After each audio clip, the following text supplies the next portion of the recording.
So welcome everybody to this talk on diabetes.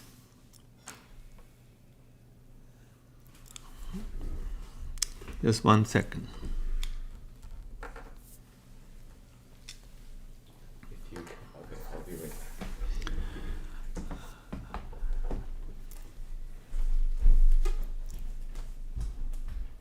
So what I have on a screen here is a slide of two people who come back from vacation, and they find that their kitchen floor is flooded because when they left the faucet a little bit on, dripping a few drops at a time, and also the drain got clogged.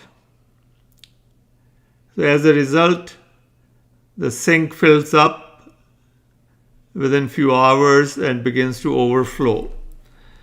So when they come back from vacation, their first response is go to the broom closet, get brooms, and try to mop the floor. But shouldn't they first turn off the faucet? It's so obvious. But we all do the same thing when it comes to our health and body. We have our diet. If that diet has some deficiencies, some excesses, and it leads to certain overflow of our markers such as blood pressure, blood sugar. And when blood pressure, blood sugar, cholesterol, they begin to overflow, our first response is how to mop them, how to reduce cholesterol, how to reduce blood sugar, how to reduce blood pressure. Now, shouldn't we first turn the faucet off? Unfortunately, the medical industry does not focus on that. It does not tell us what is causing the problem, but it focuses on treatment, how to reduce the blood sugar. And that's what diabetics face. So the discussion today is how to manage our diabetes. And most people who practice what we are going to be talking today, they are able to actually bring their diabetes into remission. Their markers improve, their A1C goes down to below 6. They are able to get off medications, most of them, about 90% of them. And then some are able to reduce their medication and keep their HbA1c in a manageable range. I would say about 10% would fall into that group. So that's the discussion for today, and let's move on. Before we move, I will share a couple of examples, and here's one example of Raj Shah. He was taking metformin, about 1500 milligram, 3 tablets of 500 milligram each, morning, afternoon, and evening.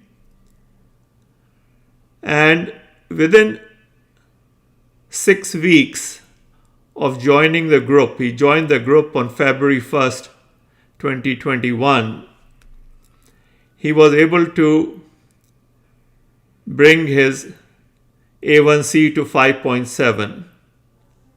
And then within 6 months, his A1C was 5.4. And he cured many other problems also.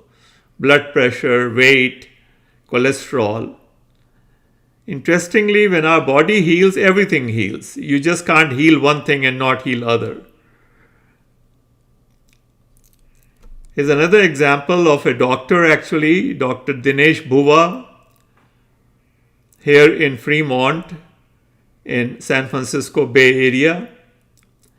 And he also experienced, and he says there, I stopped all 10 medications I used to take for last 25 years, and my blood pressure and blood sugar are normal. I was repeatedly told you cannot reverse diabetes. I was a vegetarian foodie, and all I did is to stop sugar, oil, and milk products. I used to take 1 pint of yogurt in the false belief that it was a good source of protein.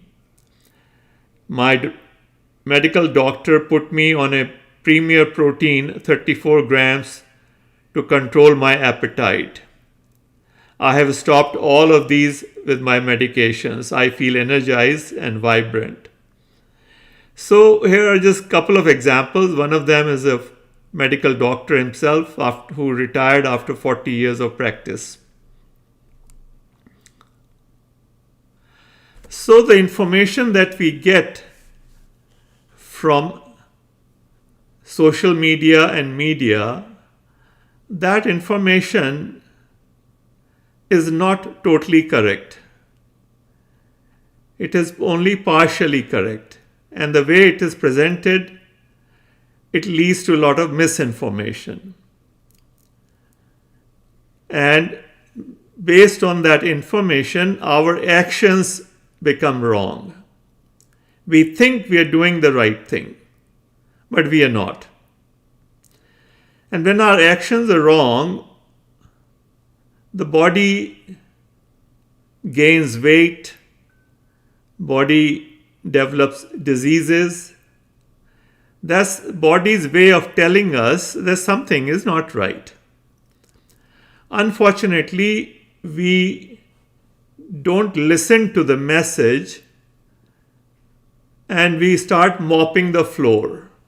A wet floor is a message that your sink is overflowing. Sink is overflowing is a message that probably your sink is clogged and probably your faucet is running. So our action should be to first turn off the faucet and then unclog the sink. The problem would get solved. But we don't do that because the information we are receiving is not focused on that. Preventing a disease does not generate any money. Treatment generates money.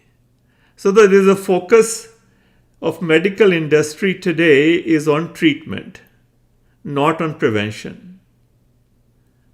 Nobody funds research which would show us how to prevent such diseases because there no money will be generated. So why would anybody pay for that research? US government used to pay for that research. There's a National Institute of Health which used to pay for these things. But we have been running into budget deficit and the funding has been reduced, almost cut off, and there's hardly any public funded research going on. And somehow the media goes along with that because the food industry, the pharma industry, and healthcare industries, they are very rich industries. They are big advertisers in published media, social media.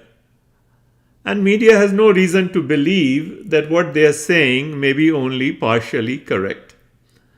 So we'll look into these things today. That's what I teach in my courses that I conduct on WhatsApp every month. And today we'll simply focus on diabetes. So what I'm showing here is a table of content from a professor, Dr. Robert Lustig. He just retired recently. He was a professor at University of California, San Francisco. University of California, San Francisco is only one of the two medical colleges left in America which are funded by National Institute of Health, and they are not governed by food or pharma industry. Practically all other medical colleges have majority on board from food and pharma industry. So they are essentially being directed and governed by food and pharma industry, which have their own vested interest. So I'll read through these lines. It's rather amusing. These are not my words again. These are table of content of Dr. Lustig's book called Metabolical. A very good book. I strongly recommend it. Treatment is not cure. It is not even treatment. Modern medicine treats symptoms, not disease. Modern medicine is not the solution. It is the problem. Doctors need to unlearn nutrition. Dietitians lost their mind because Big Pharma was their teacher. Diseases that aren't diseases. US Department of Agriculture and Food and Drug Administration don't kill people, rather they let them die. Real food is good for the people and good for the planet. So these are words of Dr. Robert Lustig, and they are part of the table of contents of his book called Metabolical. So some common myths that we have, again propagated by media, mass media, social media. And I have just picked 7 myths to briefly introduce today's talk. One is a protein myth. We are all told that we need to focus on protein. We need a lot of protein and we need to pay attention because protein is not easily available. It's a total lie because protein is plentiful. Every plant-based food has protein in it. In fact, it's very difficult to find food which does not have protein. Food which naturally grows. Okay. I'm not talking refined food or obviously any oil you make, peanut oil or mustard oil, oil will not have protein because oil is refined fat. But protein is present practically in every plant-based food. Also, practically any animal food. In fact, rice has 7% protein. Potatoes have 7%, 7 to 8% protein. Watermelon has 8% protein. Lettuce, romaine lettuce is 18% protein. Spinach is 30% protein. Okay, so there's protein in every food. It is practically impossible if you're getting enough food to be protein deficient.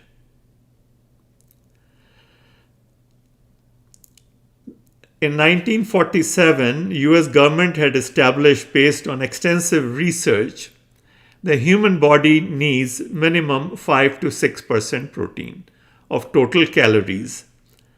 So if you are eating 2000 calories diet, the 5% would be about 100 calories, 6% 120 calories.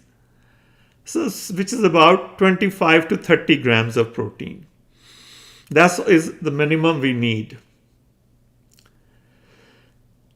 When a child is born, the food for that child is provided by nature in his mother's milk.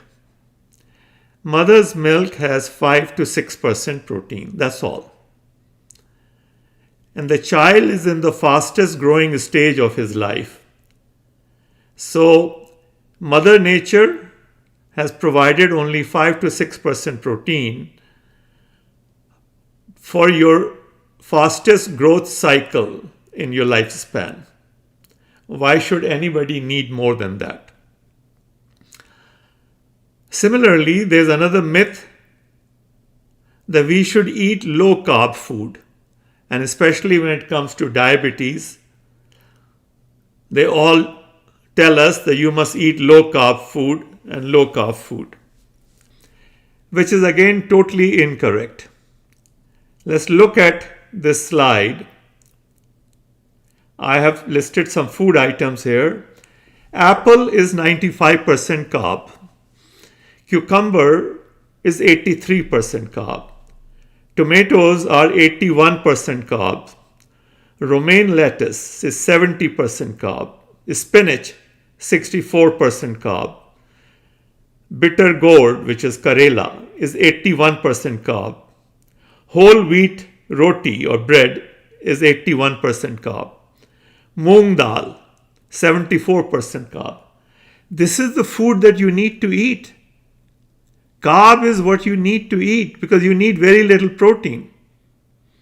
8 to 10% of your daily calories is sufficient, more than sufficient. Okay. And then fat, your body is good at making. Your body converts all extra calories into fat. It's only omega-3 and omega-6, these two fats that you need to consume. And you can consume 5%, 10%. So 80% or more of your diet needs to be carbohydrates. But you will not get that message in mass media or social media.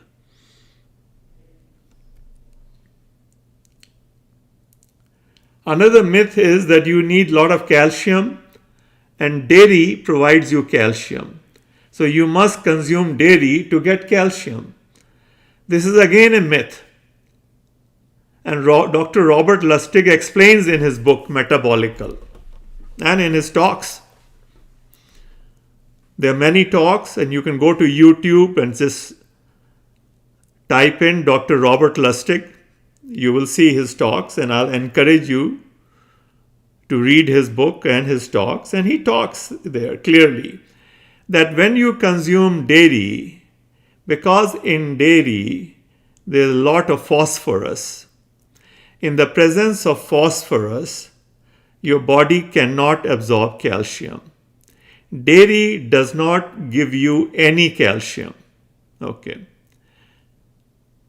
Because dairy is rich in phosphorus. When calcium is bound to phosphorus, human body cannot absorb it. On the contrary, dairy causes acidosis in human body. And to neutralize that acidity, body bleaches calcium from our bones. And for that reason, countries which consume maximum dairy, such as US, Canada, Denmark, Norway, other Scandinavian countries, they have highest rate of hip fracture. So like that, there are many myths. There's another myth, everything in moderation. And which is again a myth, because when you consume everything in moderation, you develop disease in moderation. And we all are developing disease in moderation by the time we are old. Because we have been told and we have been consuming everything in moderation. And when everybody develops disease, they begin to think that disease in old age is a natural phenomena.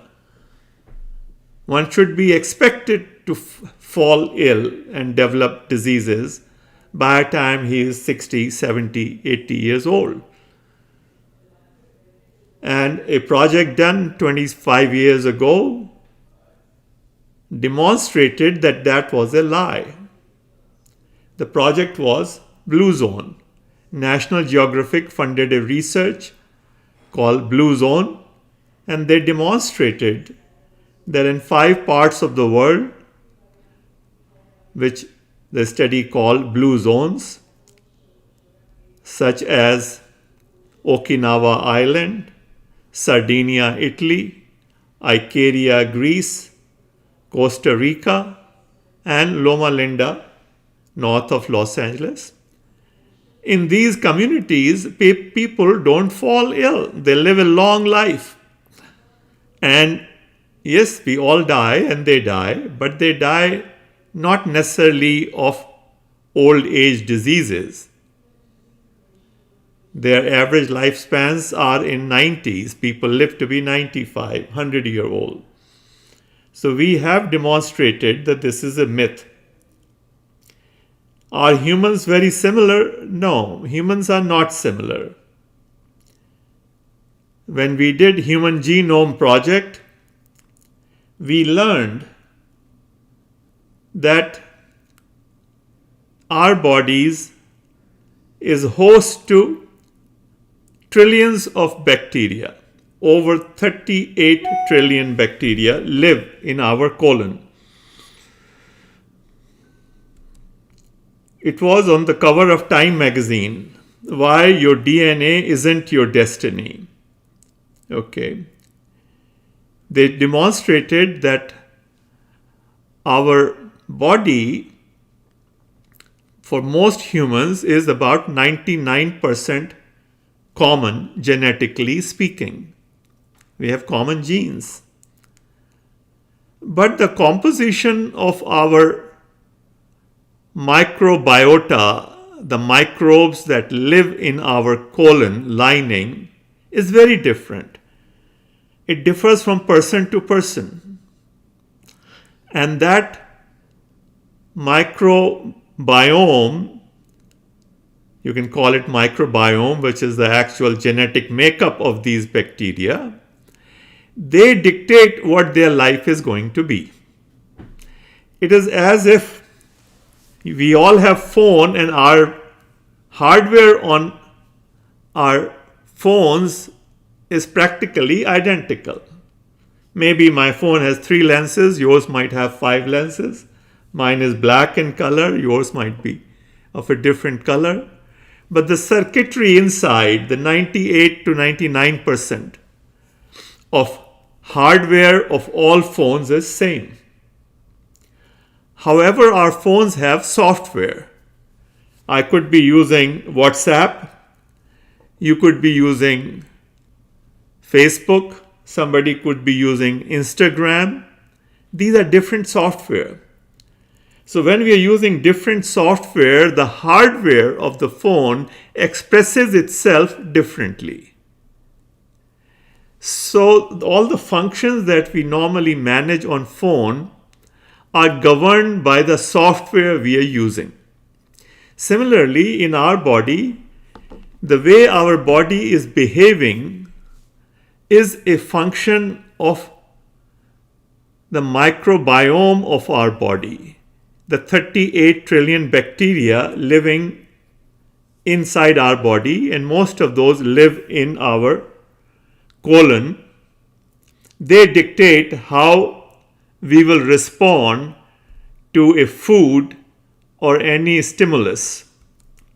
So I'm showing here so that you may understand, this is our gastrointestinal tract from our mouth to the rectum.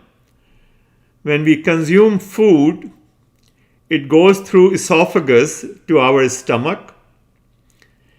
It gets digested there over an hour, 2 or longer. And then it goes from there to small intestines. We have about 20 feet long small intestine.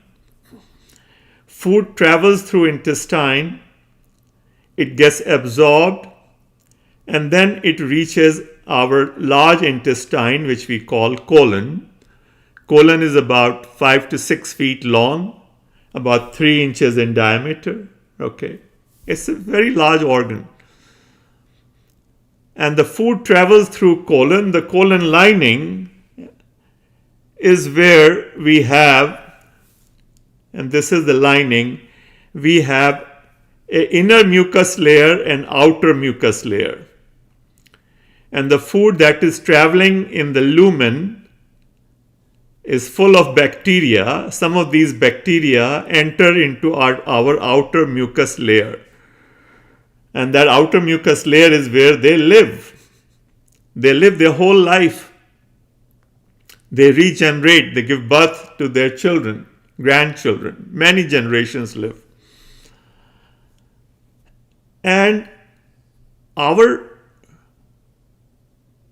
total body is dependent on this bacteria. These bacteria are our worker bees. Okay. And when our diet is not healthy, and as I had covered in my last Sunday's talk, when we consume food which is devoid of fiber, which has been processed, then this bacteria is not fed. And this bacteria begins to consume the mucus layer itself, because mucus layer is made of protein and water. And it leads to breaches in this lining of outer mucus layer. When outer mucus lining depletes, these bacteria start eating inner mucus layer, and they come in contact with our epithelial single cell lining in the colon. So this is all new research which is showing us many new things which we didn't know 25 years ago.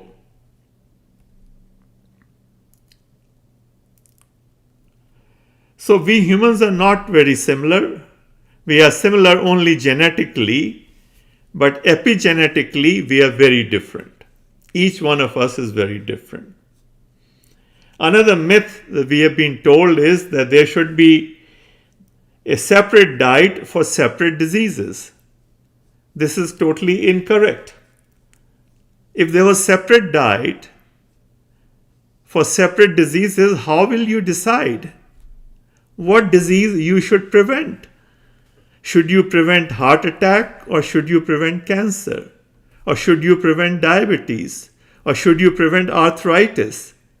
So this whole premise is incorrect. A healthy diet should be healthy for all diseases. The seventh item on this is called better safe than sorry. Most of us are led to believe that we should take medication and bring our blood pressure down.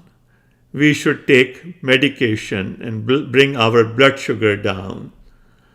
And it is better to have lower blood pressure and lower, which has been demonstrated wrong about 20 years ago. A study was done called Accord study. In that study, it was heavily funded, and they took 28,000 patients. It was supposed to be done for 10 years. Heavily funded by the pharmaceutical industry. The idea was to demonstrate that if you are taking medications, you should take enough medications to control your markers tightly and not loosely. You should bring your blood pressure down to below 120/80. You should bring your blood sugar down to below 6.5 HbA1c. You should bring your cholesterol down, like that. So they were hoping that the study will show that those people who control their markers tightly live longer. But they found, to their dismay, that people who were giving extra medication to control their markers tightly were living shorter lives, not longer lives. They coined a concept called J curve. This is J curve.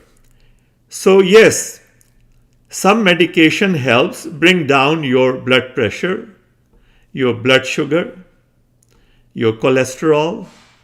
However, then it reaches a point beyond which, and that point is here, you see the bottom of this curve, and beyond that point, then your life expectancy declines or your all-cause mortality increases.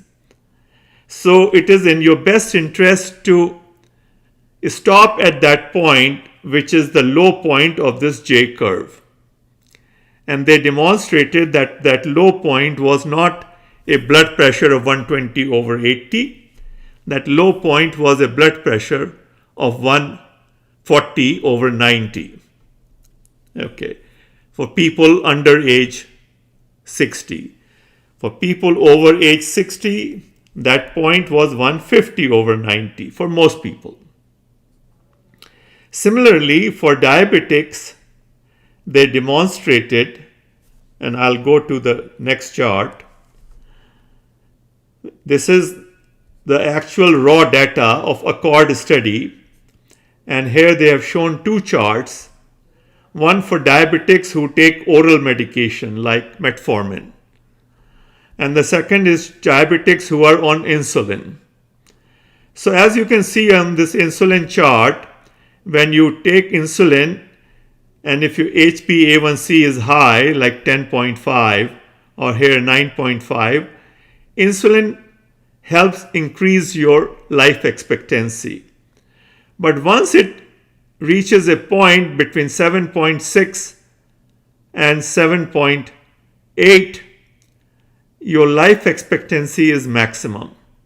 If you take extra insulin to bring your HbA1c further lower, so here it is in this point around 7.3, your life expectancy has gone down because your mortality rate has gone up. It goes further up at about 6.9. If your HbA1c is 6.4, your life expectancy is practically same as if your HbA1c was 10.5. You see? Same life expectancy from 6.4 to 10.5. So it does not serve you well to bring down your HbA1c with insulin. And in this other curve to the left is metformin and other drugs. In that case also, it is like a J curve which hits the bottom at 7.6 and 8.2. So based on this raw data, one can conclude that your life expectancy is maximum if you are maintaining your HbA1c with the help of medication in this range between 7.6 to 8.2. Now, most doctors who are giving us medications want us to reduce our HbA1c below 6.5. And here is a point you see where HbA1c at 6.4, and that all-cause mortality at 6.4 A1c is practically same as if at 9.7. So 9.7 HbA1c leads to same life expectancy as 6.3 HbA1c.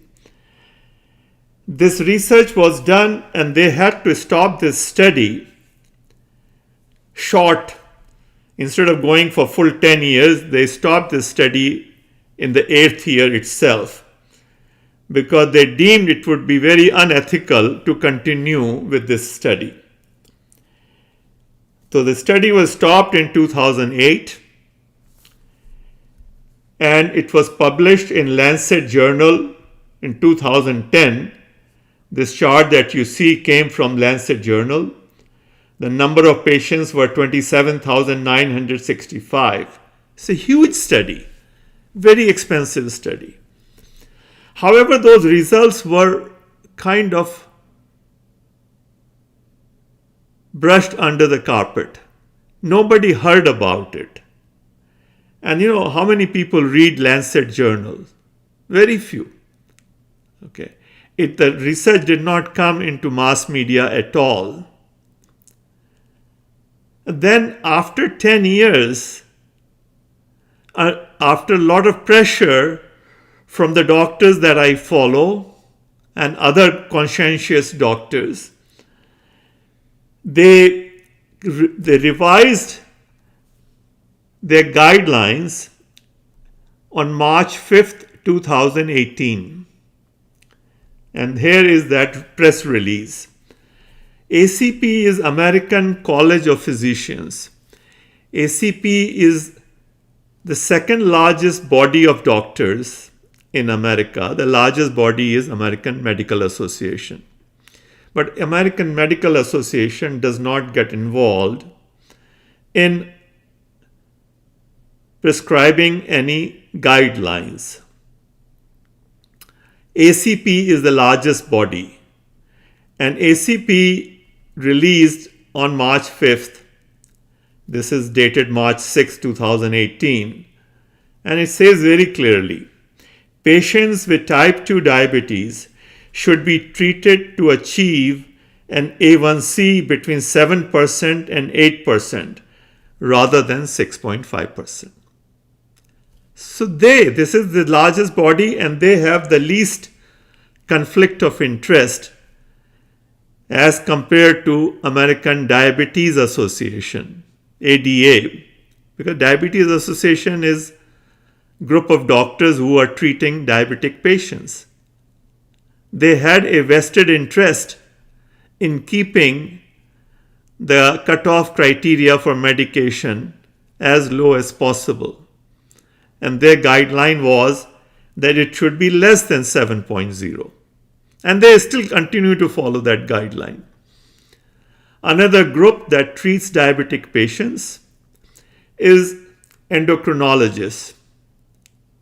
And endocrinologists also, they in fact recommend that your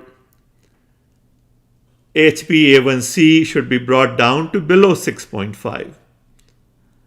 So we have a situation where the endocrinologist refused to follow this guideline, and American Diabetic Association has also refused. So those two are still following their old guidelines. So today in America, there are 3 prevailing guidelines for diabetic patients. One by American Association of Clinical Endocrinologists, AACE. They recommend that HbA1c be kept below 6.5. Second is the members of American Diabetes Association, ADA. They insist that HbA1c be kept under 7.0.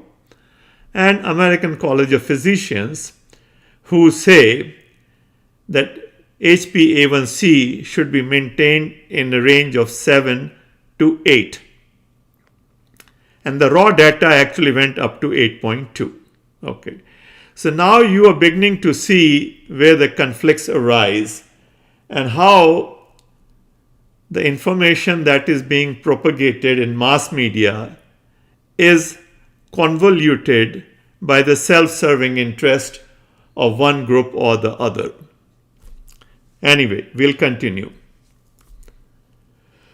So, just like I talked about myths that we hold about protein and calcium and carbohydrates. Today, we hold many myths about diabetes. And here I have listed 9 of them. Fasting blood glucose level above 126 means diabetes. Postprandial level of glucose above 140 means diabetes. Diabetes is an incurable disease and therefore must be managed. It's totally incorrect. Many people, 90% people, cure their diabetes by diet alone. Diabetics must eat multiple small meals. Totally incorrect. In fact, multiple small meals leads to diabetes. We'll see that. That's the purpose of today's talk. Diabetics must consume low glycemic food. Totally incorrect. Misleading. Low glycemic food can cause many problems. Okay. So diabetics need to actually eat starch. Diabetics must use non-caloric sweeteners. Wrong advice. Non-caloric sweeteners like Splenda, stevia, monk fruit sugar, they lead to diabetes. They cause diabetes. They cause your obesity. Okay. Diabetics must use non-caloric sweetener. Diabetics must avoid foods containing sugars and starches. Totally incorrect. Okay. Natural sugars, natural starches, which are embedded in natural fibers, is the healthiest food. That food is what we all should be eating. And that's the same food that diabetics need to be eating. Diabetics must avoid sweet fruits like mangoes and bananas. Totally incorrect. Diabetics can have all fruits, and everybody should eat all fruits, but in natural form, not in refined form, not as refined fruit juices or mangola or apple juice or orange juice. Those are unhealthy. We'll come to that. Diabetics must avoid starchy food like potatoes and rice. Totally incorrect. Okay. All complex carbohydrates are rich in fiber and very healthy for all, including diabetics. In fact, for many years, diabetes was cured by feeding people rice. Okay. So these are 9 myths I picked up to essentially make my point, and by end of today's talk you will have answers as to why these are incorrect. I have here a slide which shows an image of Hippocrates, who lived 460 to 370 BC. We give him credit to be father of modern medicine. Now, Hippocrates had created an oath for medical doctors. And that oath got changed somewhere along the line when modern medicine evolved. When modern medicine evolved about 100 years ago, the doctors today are asked to take this oath which says, I will use treatment to help the sick according to my ability and judgment, but never with a view to injury and wrongdoing. This is the oath every doctor has to take, okay, who graduates from medical college and is licensed to practice. The original oath in Greek language was following: I will apply dietetic and lifestyle measures. Diet and lifestyle. Okay. I will apply dietetic and lifestyle measures to help the sick to my best ability and judgment. I will protect them from harm and injustice. So the only change they did is they changed applying diet and lifestyle measures to treatment. That's the only change. And the focus of these talks that I give and the courses I teach is to bring people back to what Hippocrates truly intended, applying diet and lifestyle measures. That's all. So because in diet and lifestyle measures, there's no money. Nobody makes any money. Okay. But in treatment, there's money. In treatment, there are procedures, testing, medications, and the whole pharma industry thrives on that.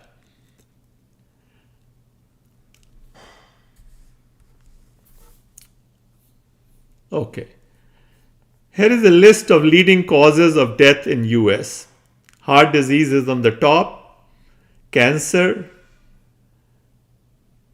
lung diseases like COPD and others, stroke and cerebrovascular diseases. Now, by the way, the causes are very similar for heart diseases and stroke. Alzheimer's, diabetes is number 6, is the 6th leading cause of death in America. More than $200 billion are spent. Influenza, kidney diseases. Again, kidney diseases, a leading cause is diabetes for kidney diseases. Liver diseases, hypertension. Okay. All these lifestyle diseases are curable by modifying your diet and lifestyle.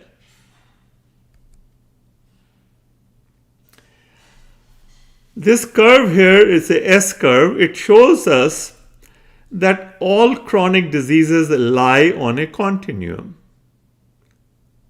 They develop slowly over decades.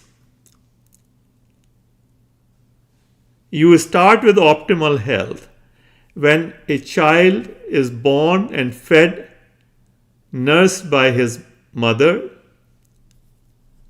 The child is perfectly healthy because his diet is healthy.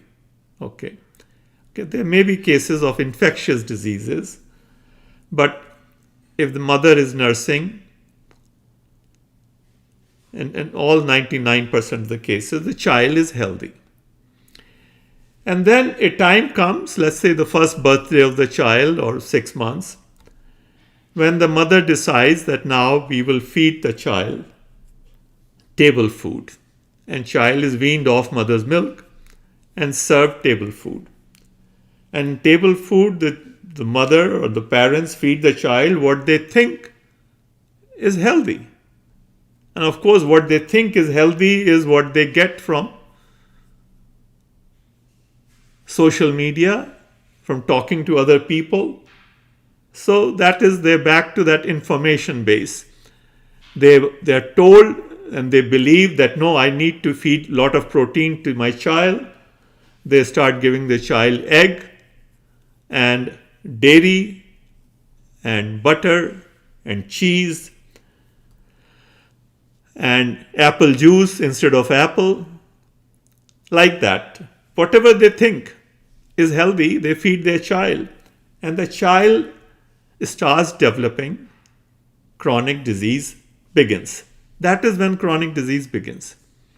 It develops over decades. Okay. So let's take, to make my point, I will take the case of diabetes. Diabetes develops because when we consume refined carbohydrates, refined sugar, table sugar or jaggery, or even honey, any sugar which is refined, which lacks fiber. When a food lacks fiber, it gets absorbed very quickly. when you eat apple skin is an insoluble fiber, and flesh of apple is soluble fiber. So the insoluble fiber creates a lattice-like structure, like a fishnet, as you see this lattice-like structure.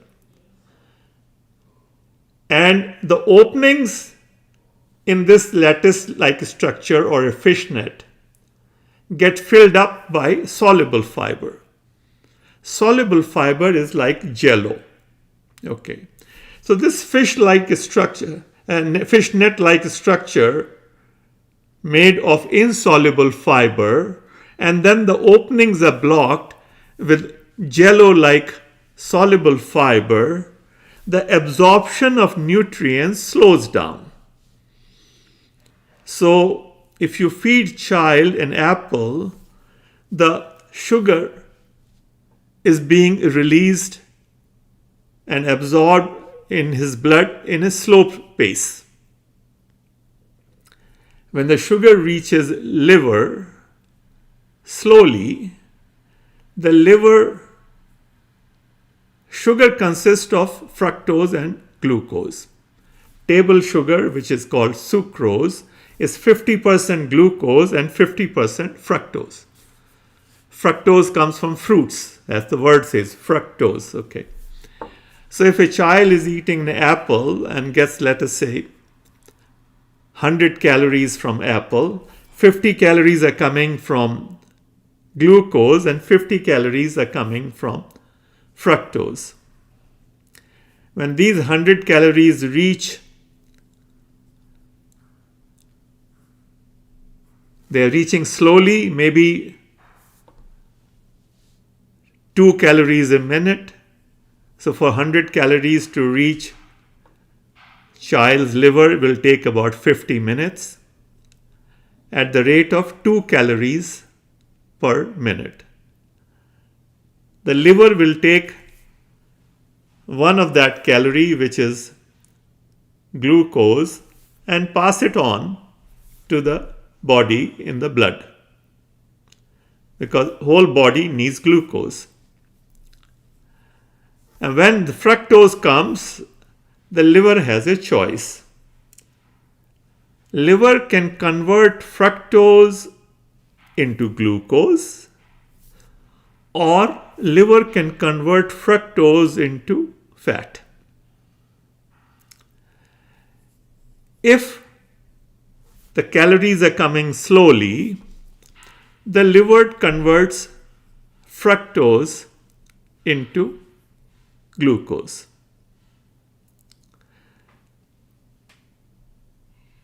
If other child consumes apple juice and not apple, in apple juice all the insoluble fiber has been removed.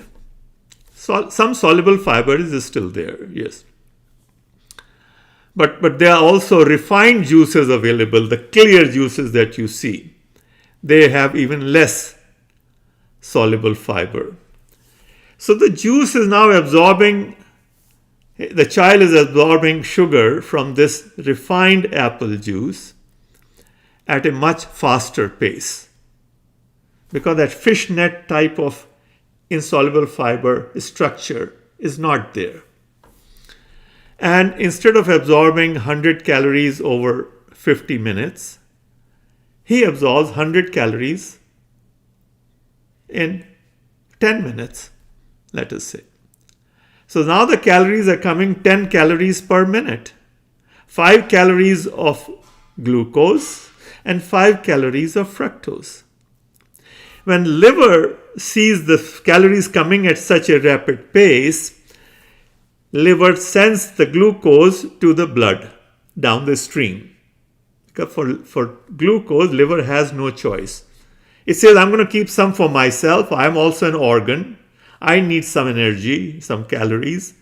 So it's okay, I'm going to keep a little bit for myself, maybe 2%, 3%, and the rest I'll pass on to the rest of the body, to our brain, every corner of our body.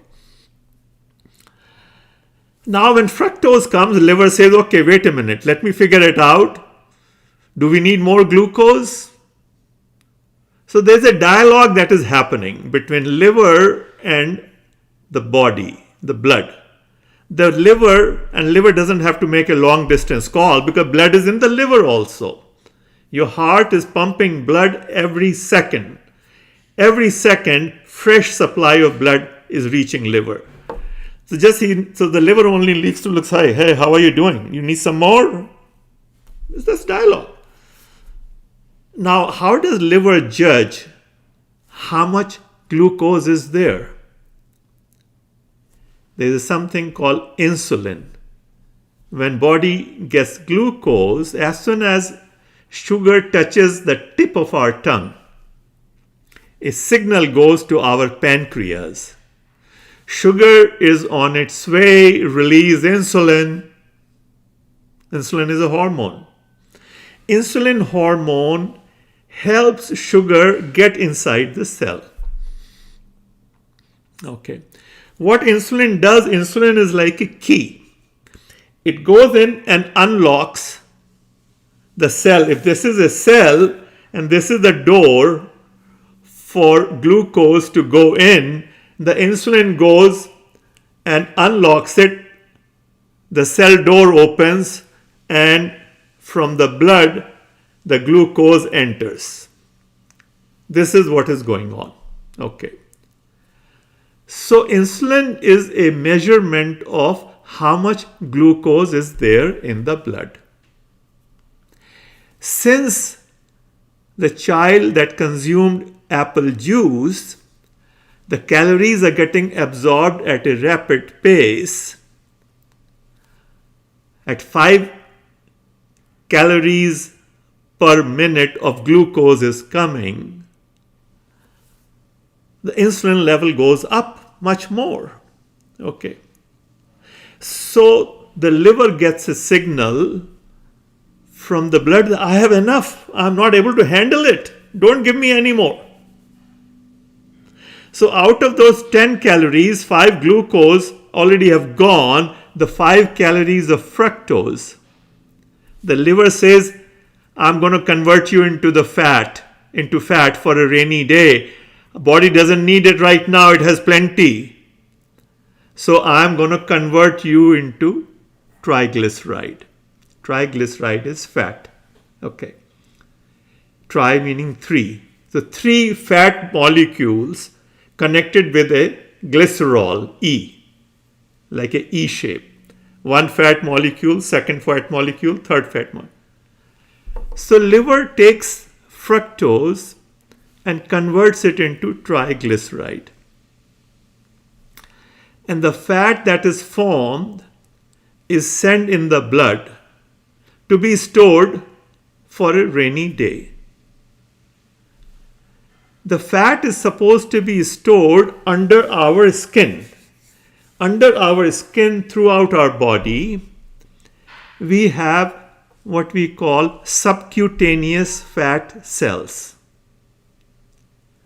And this fat that liver just made out of that apple juice, liver puts it in the blood takes that fat and goes all around your body trying to put that fat, that triglyceride, inside your fatty cells. Now, if the sugar is getting absorbed very quickly, as is the case with apple juice, or the case with your morning cup of tea in which you have added sugar, or as that donut that you are eating, or as that halwa you are eating which has a lot of sugar, this is all refined sugar. It gets absorbed. Okay? And it gets absorbed quickly. It reaches the liver quickly. The liver passes on the glucose to rest of the body. The blood gives a signal, I have enough, don't give me any more. Liver converts fructose in the sugar, which is half of the sugar, into fat. Okay. Now the person who consumed, or the child who consumed apple, in his case, the fructose is not getting converted into fat. Fructose is getting converted into glucose, because the glucose was getting absorbed at a slow rate of 1 calorie per minute. In 50 minutes, 50 calories of glucose were absorbed, 50 calories of fructose were absorbed, liver converted them into glucose, and your body got 100 calories of glucose over a span of 50 minutes,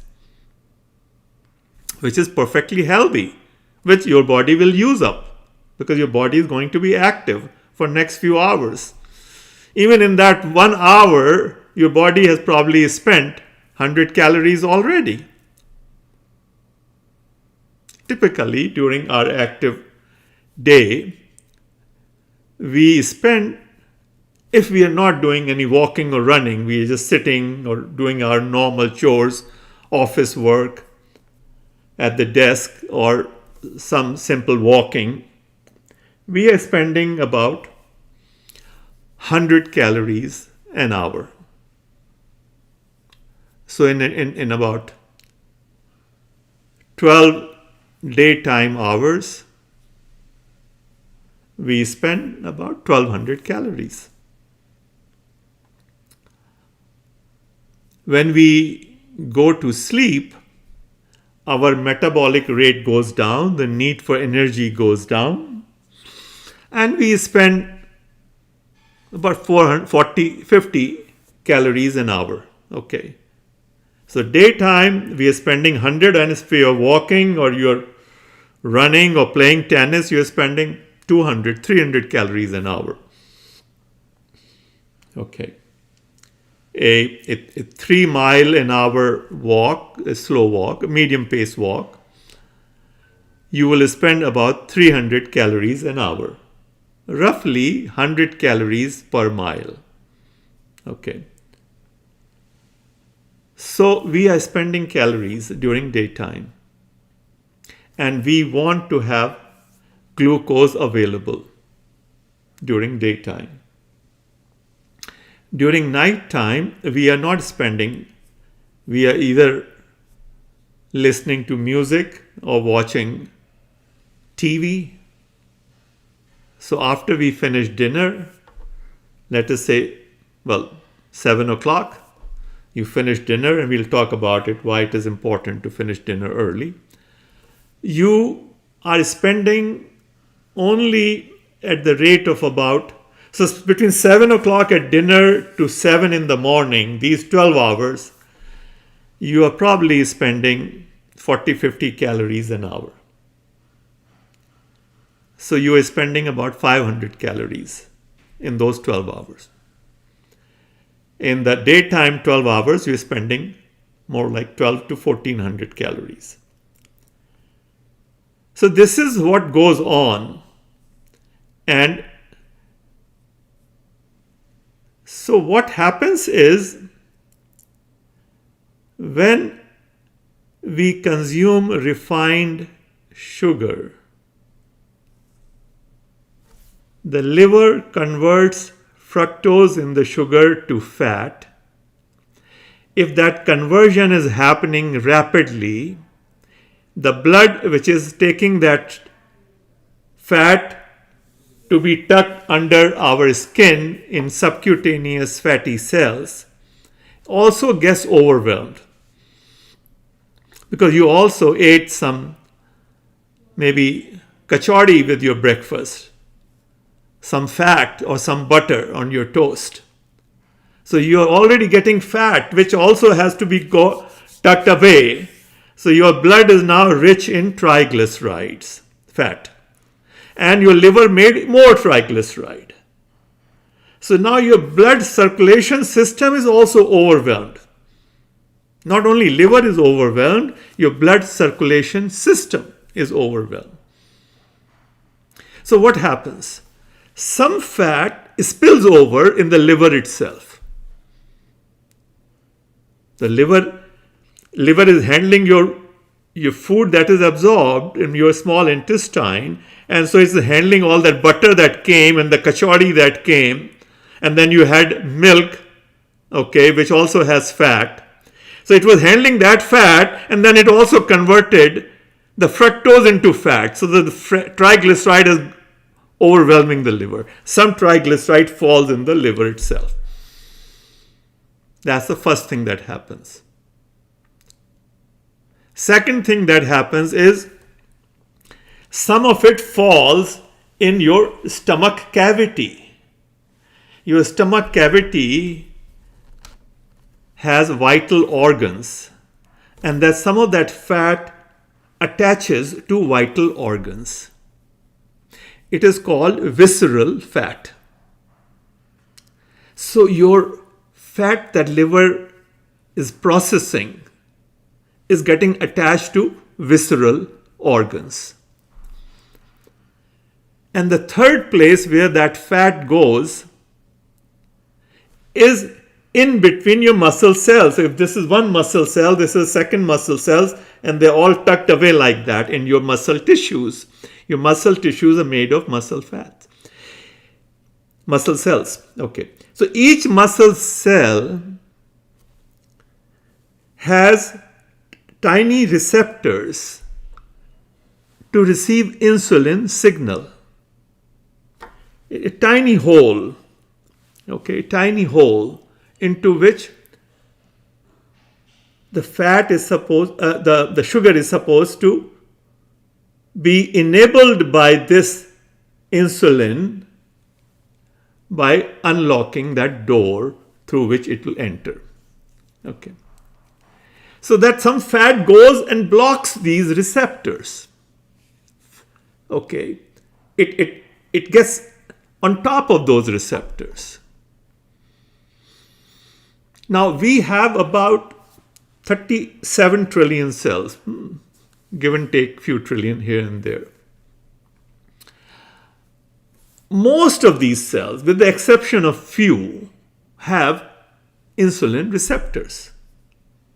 Yeah, your blood cells, the red blood cells don't have insulin receptors. So yeah, not all 37 trillion, but let's say 30 trillion cells have insulin receptors. And every cell will probably have hundreds of insulin receptors. Okay, here, 1, 2, like that.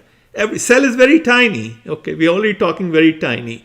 And inside that cell, maybe there are 500 or 1,000 insulin receptors are there.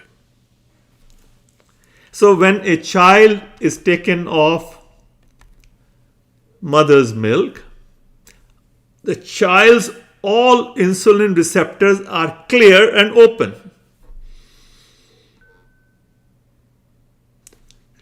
You're talking quintillion, okay, not trillion. There are quintillions of insulin receptors in one human being. And the child, on his first birthday, the mother said, okay, now you're 1 year old. From tomorrow on, you will only be eating table food. Here's your apple juice.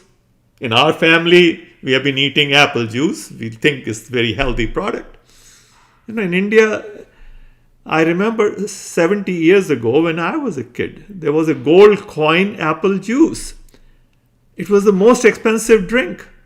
When Coca-Cola used to cost 30 cents, 30 paisa, the gold coin apple juice used to cost 1.5 rupee, 5 times the bottle of Coca-Cola. We believed this is the healthiest stuff. They knew at that time also that the sweet drinks are not so healthy, but gold coin apple juice is healthy. We thought that way. So we have this misinformation. Okay. And the mother is giving the child the egg, the cow's milk, and apple juice, or some other suji ka halwa, prasad from puja. Okay. So that sugar has gone in now. and sugar has gone into the that 1-year-old baby's liver. Liver is gotten overwhelmed, and the fructose has been converted into fat because the rate of receipt was very high, and some fat has gone and filled up some of these insulin receptors. Maybe every cell, some cells have received, some clogging has happened. Okay. Over 365 days, every day, breakfast, lunch, and dinner, some insulin receptors are getting clogged. I hope you're following me. This is going to explain to you why we develop diabetes. Now the child is 1 year old. So now 2-year-old, his second birthday. On his second birthday, in 365 days, 365 onslaughts of fat 3 times a day. Okay. Some insulin receptors have been clogged. But the body says, don't worry, I have no problem. I'll just make a little more insulin. I was making, let us say, 100. Let's call 100 as a unit. I'll make 101.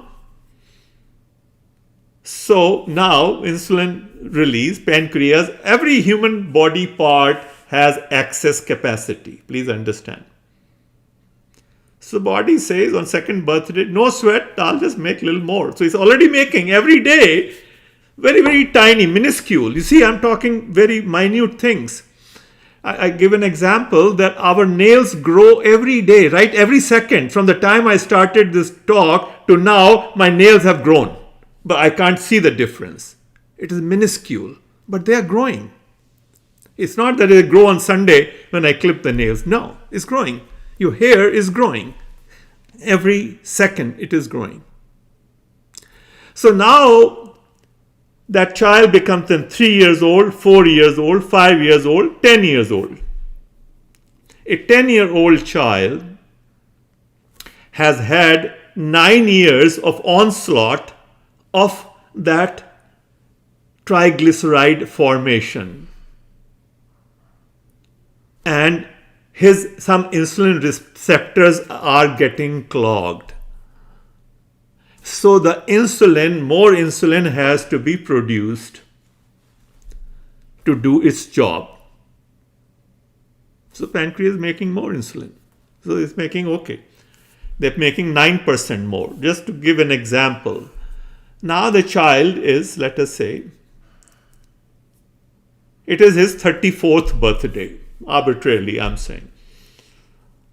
And 34th birthday, so he has had onslaught of 33 years, and his pancreas are running at 33% more insulin they are making. So in his blood, over these span of 33 years from his first birthday now, the insulin level is rising. But the sugar level is not rising.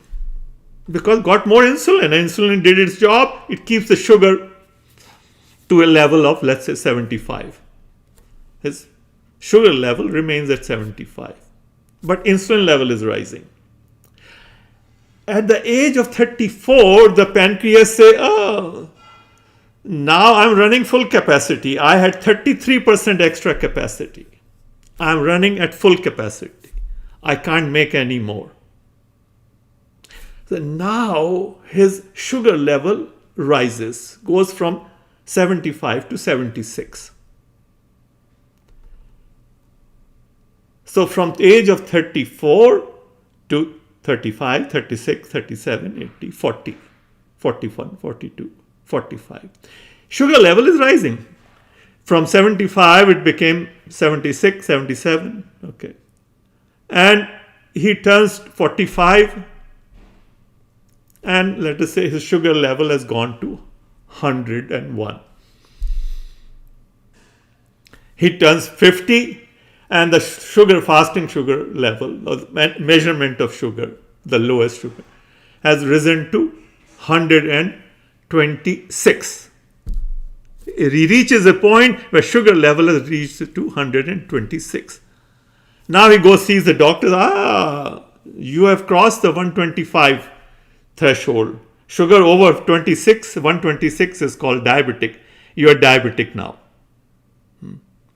Doctor doesn't tell him why he became diabetic.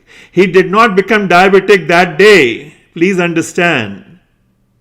He got categorized as diabetic that day. He started become diabetic at the age of 1 on his very first birthday, when he cut that cake and had the sugary cake. It took his body 50 years to reach a point where his fasting blood glucose level or whatever measurement has crossed 126. 126 number is arbitrary. Some doctors got together and said it should be 126. Till 1996, that number used to be 140. The cutoff for diabetes was 140, not 126. So now you are getting a hang of what causes diabetes. Diabetes has happened over prior 45 years, not that day. That is what I am trying to say here. All chronic diseases lie on a continuum. Every day you do something good, you come down in disease. Okay, it's moving like this every day. Every day. Today you had a glass of green juice and you decided to keep Ekadashi fast, your body has become healthier. Tomorrow you went out to a wedding party and had biryani, mutton biryani and Kentucky fried chicken, your body has become ill. It is happening every day. What you are experiencing is the cumulative effect. So the question is, how do we know that we are heading in the wrong direction? It's called metabolic syndrome. All these diseases that we develop due to our daily lifestyle, they are called metabolic syndrome. There are 5 early signs of disease. These are 5 markers. The first marker is that your waist size has become more than half of your height. Your height is 5 feet 10 inches. That's 70 inches. And your waist, you just go out and buy a new belt because that spot of 35 inches has been crossed. And you had to move 1 hole above. When you graduated from college, your waist was 32 inches. Then it became 33. Then you got married and your wife happens to be a good cook. And she knew the way to your heart is through your stomach. And she started making tasty food. And there's a joke in Punjabi community. They say the credit is going to the wife for that tasty kheer, but it really belongs to the sugar and the milk. Okay. You add sugar and ghee to anything, it will become tasty. Among Sikh communities, the prasad they give, kala prasad, it is nothing but atta. Into that atta they add sugar, same amount of sugar and same amount of ghee, and it becomes tasty prasad. Okay. So your waist size has become more than half your height. That is the first or one of the 5 markers of that you are heading in the wrong direction. Second is your blood pressure increases over 130. Okay. It was 120 for a long time. It now crossed 130. It was going 120, 120, 120. Because your blood vessels are getting clogged. That's your cardiovascular diseases. Okay, separate topic.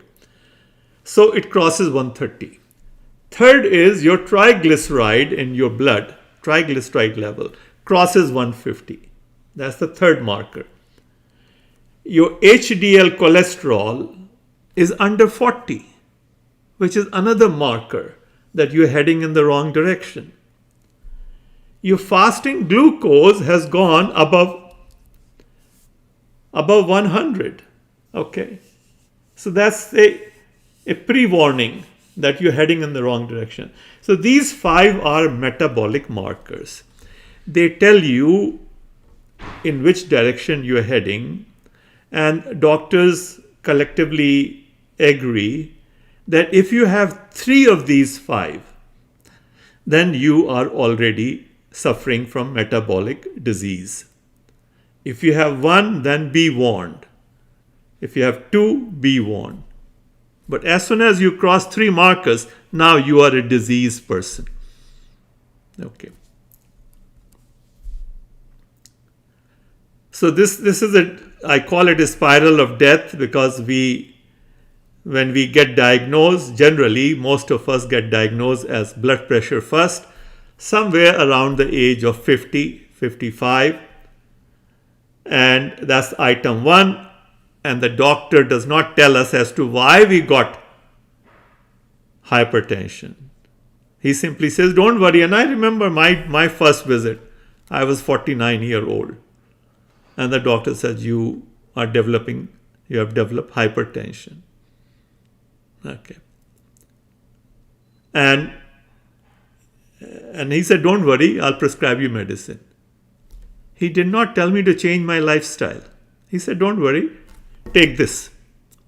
And I naively picked up that prescription, and then I asked him a question, because till that day, till I turned 49, every time a doctor gave me a prescription, it said take 5 days or 7 days or 10 days. So I just asked him, how many days shall I take it?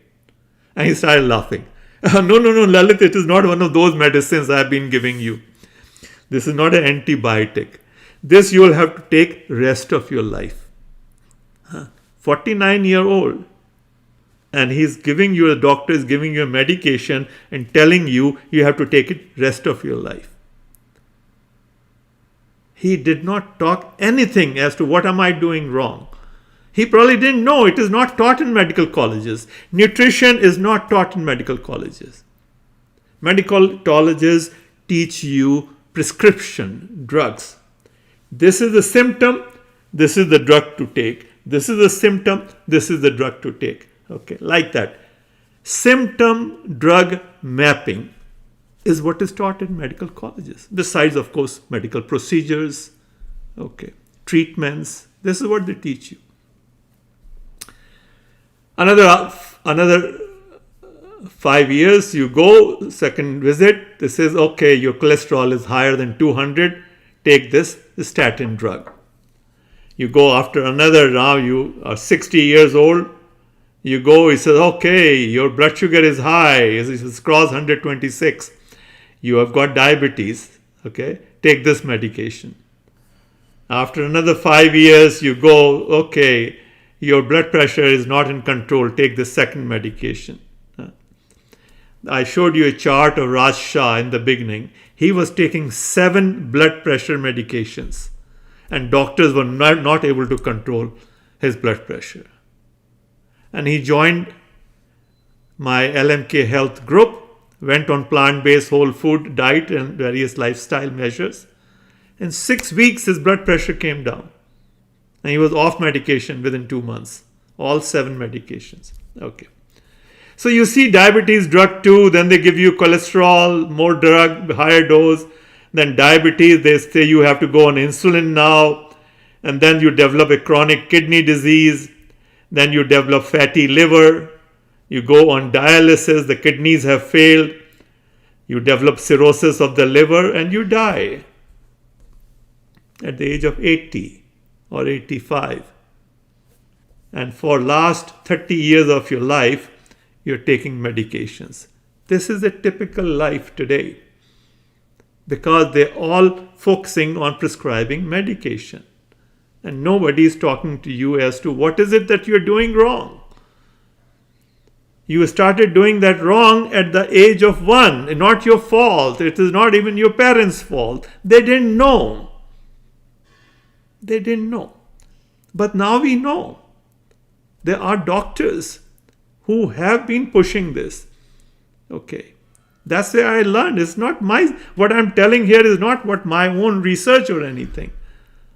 I just listen to these doctors. Dr. Robert Lustig is here at UCSF, 25 miles away. Okay. Dr. John McDougall had his clinic 50 miles away from here in Santa Rosa. Okay. I have gone and listened to them. I have attended. Okay. I have attended their talks. Dr. McDougall used to do a advanced study weekend, 2.5 days, Friday afternoon to Sunday night. I mean, the program, it costed $750 to attend the weekend program. But when I learned these things, I said, oh my goodness, people need to know about this. And that's what I do. I have created foundation, Plant-Based Wellness Foundation, in India and in America. And the goal of this foundation is to disseminate this information, to reach out to people. Okay, so let's move further. What is diabetes? In diabetes, I should tell you that there is also a type 1 diabetes. Type 1 diabetes is an autoimmune disease. That leaky gut I talked about, when leaky gut happens, when you eat food which is not rich in fiber, which is processed food, then your bacteria don't get any nourishment. They eat the mucosal layer and the food comes in contact with the epithelial lining of the colon, and some of the intact protein, animal protein, enters your bloodstream. Some of the cow's milk has some pancreatic beta cells in it. Some, howsoever little, some. When they enter your bloodstream, your blood perceives it as an attack. It's not mine, it's foreign. Blood is not supposed to have any protein. Blood is only supposed to have amino acids. The liver converts protein into amino acids and then puts it in the blood. So blood is aware of your proteins because your body is making them. Blood is not aware of any outside protein. So when that protein enters through a leaky gut, your immune system makes antibodies to kill it. Okay, that's how our defense system works. So when a child's body makes antibodies to kill those beta cells that came from cow's milk into his blood, those antibodies also kill the beta cells in child's kidney, in pancreas. And the child develops type 1 diabetes. That is because all beta cells have been killed in pancreas and pancreas cannot make insulin. That is type 1 diabetes. Okay. Those children have to take insulin the rest of their life. There's no treatment for it. The type 2 diabetes is insulin resistance. And what they use is a cutoff that when your fasting glucose is above 126, used to be 140. Or your HbA1c, which is the 90-day average of glucose in your red blood cells, is over 6.5 as per American Association of Clinical Endocrinologists, or 7.0 as per American Diabetes Association. They diagnose you as diabetes. The symptoms are frequent urination, the first symptom, because that's your body's response, compensatory response, because your urine has sugar, which is not yet converted and embedded into the kidneys, filter it. So you pee it out. So the sugar gets out and you actually lose weight. I remember it very well when I was 50, I had developed it. Okay. Frequent urination. Excessive thirst. Of course, when you pee out, you will feel more thirsty. Unexplained weight loss. That's what I experienced, and I was very happy that I lost weight. But as diabetes develops, I have serious problems. Neuropathy, nerve damage in feet, tingling sensations. I have that. Okay, I have had that for 25 years because my doctor diagnosed my diabetes few years late. When I went back and I realized that the signs were there and he just did not notice them. And I wasn't aware of these things at that time, blood chemistry and all those.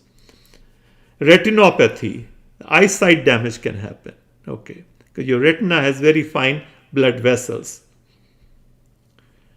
Nephropathy, it is deterioration of your kidney function.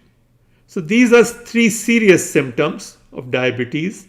If your diabetes is not in control, you can develop these. So that is what diabetes is.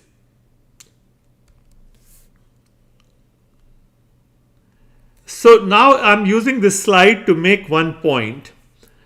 Insulin resistance, I'm trying to explain to you in the terms of alcohol insensitivity. When a person who has never consumed alcohol consumes alcohol for the first time, okay. So when I was at IIT Kanpur, 66 to 71, some of my friends used to drink beer and they all used to tell me, Lalit, you're missing all the fun in life. You got to have beer, man. This is what life is all about. And have beer. But I said, somehow, there was something in my mind said, as long as I'm dependent on my father's money, I will not drink alcohol. Somehow I thought that way. And then at the age of 22, when I got my first paycheck, I asked my cousin, I said, let's go to the club. I want to have beer. I want to know what is it that I have missed last 5 years of my life. That all my buddies at IIT used to talk about. And we ordered chilled beer. And came and I took a sip of it. And I said, oh my goodness, this thing is terrible. It's bitter. Why would I drink it? Didn't make any sense. It wasn't good. And I said, what is all nonsense all these guys used to talk about? Okay. So and then I had my first scotch. I didn't want to have it. I happened to be with my cousin's husband in Bombay, Worli Seaface. He was a big cotton trader. And I was studying in Bombay. I went to their home to spend one night, Saturday night. And people who drink, they're always looking for somebody to give them company. And he said, there's scotch and black label, and he made me one. Very little, short one with lots of water. And then he had 3 large ones, probably 6 packs. And suddenly the call came, dinner is served, please come. And when I got up, my knees were shaking. I lost balance. For only one drink, small. And I said, oh my goodness, Lalit, what have you done? I said, I'm going to go to the bathroom, put some cold water, freshen up. One drink. Because your body is very sensitive to alcohol. You get tipsy with only one drink, spread over 1 hour. The same person, after 4 years, his body becomes insensitive to alcohol. Because I didn't do that, but a lot of people do. They start having regularly, under pressure, peer pressure, whatever. Okay, all those guys who started drinking beer at IIT, the first time they tried it, they didn't like it, but there were other psychological reasons to have them, to feel grown up, to belong to a clique. Okay, and they start, and then their alcohol sensitivity goes down. Then people become alcoholic, and this person I'm talking about, it applied to him. He lost his life. He did become an alcoholic. Okay. They can't wait till evening. They start having alcohol for breakfast. They have these drinks. I now remember I had them once in a while. I didn't know why they call them. It's called screwdriver. There's a drink in which you mix vodka into a glass of orange juice. So you are sitting with 5 other people on breakfast table and they all have orange juice. You also have orange juice. But your orange juice has vodka. It's a drink because they can't wait till evening. With lunch, they have a drink. Everybody is having tomato juice. In their tomato juice, they mix some vodka. It's called Bloody Mary. There are names for these drinks because their alcohol sensitivity goes down. Or you can say, okay, yeah, that's the right word. Similarly, when you are consuming, when your body has high levels of insulin, so you're eating halwa. Okay, for first thing you had is apple juice. Body gets boost of sugar. Then after 2 hours, you are having halwa, suji halwa, or donuts and danishes. Sugar is going in. Insulin level is high. Then for lunch, you are having some other sweet thing or refined carb or pizza. Okay. Insulin level is going high. If insulin level is high for longer periods of time and you're having food from 7 in the morning when you had your bed tea, 2 cups of tea with 1 teaspoon of sugar, that's 2 teaspoons of sugar, to late at night, 11 o'clock, before going to bed, I used to drink orange juice. A lot of people drink milk. So your body will release insulin. From 7 in the morning till 11 at night, that insulin that got released at 11 o'clock at night will remain in your body till 2 o'clock in the morning. 3 hours. Okay. So your body is full of insulin for 16, 18 hours. It is bound to develop insulin insensitivity. So this is 2 ways I am trying to explain to you. First, I told you the technical explanation that insulin receptors are getting clogged. Clogged is one way to understand. Actual thing happening is a little more than that. Okay, it is affecting the signaling mechanism is the right word. The signaling mechanism. The insulin is not able to unlock the door for glucose to go in your muscle cell. Okay. And this is the second way to explain because you may be able to remember it. When we consume food, pancreas release insulin. If we consume food throughout the day from bed tea at 7 to late night glass of milk at 11, our body has high levels of insulin throughout the day. And this reduces insulin sensitivity. In other words, it creates insulin resistance. So I have explained you in 2 ways. That is what diabetes is. That is what diabetes is. So now you understand what is diabetes. Type 2 diabetes. Stages of diabetes. I already talked about stages. This is one of the oldest slides I have. One is a healthy state. So in healthy state, a little bit of insulin is sufficient. And the healthiest state is when you are nursing. You are on mother's milk till that age, whether that age is 6 months or 9 months or 12 months. Then you start getting disease. But as I told you, between the age of healthy state to 33, okay? So your body is developing insulin sensitivity, but pancreas keep releasing more insulin to the same job. Blood sugar remains low, but if you were to test what is called fasting insulin level, it will keep showing increase. That we call pre-diabetes. That is pre-diabetes. Then when blood insulin is already high, but even pancreas can't make any more, and your blood sugar level begins to rise. that means pancreas are not able to make enough insulin, that is called prediabetes. But it is still under 126. And when it crosses 126, they call it diabetes. So this is the conventional way. The smart doctors, a lot of young doctors, are now started doing fasting insulin test. And if you are young listening to this talk, you are 25-year-old, 30-year-old, 35, you may want to get that test done.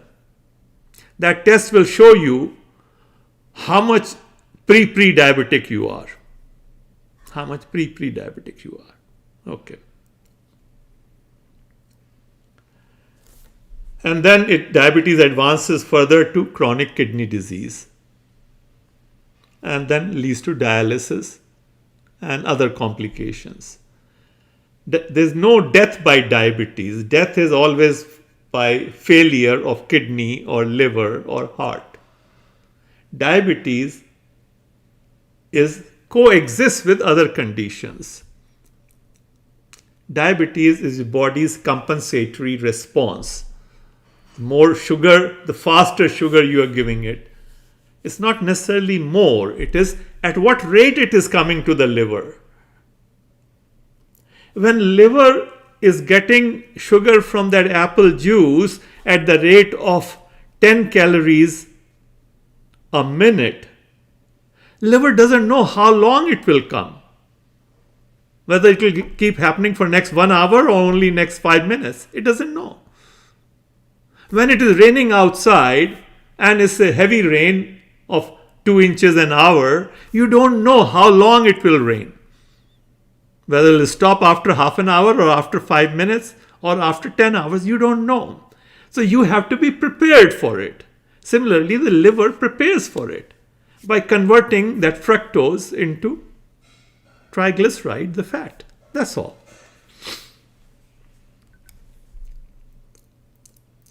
Okay, so causes of diabetes, we have already talked about that. It is just put down as a repeat, and I don't need to go through that.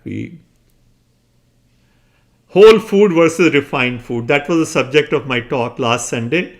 And what I'm trying to tell here is, it's the refined food that burdens the liver.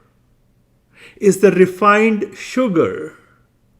If the sugar had come in the form of an apple or in the form of berries, blueberries, mulberries, berries are full of fiber. They will go through your stomach, get digested, and then they'll travel and get absorbed slowly. Why? Because they have insoluble fiber. That, remember fish net. Please remember that example. I hope you are able to see this.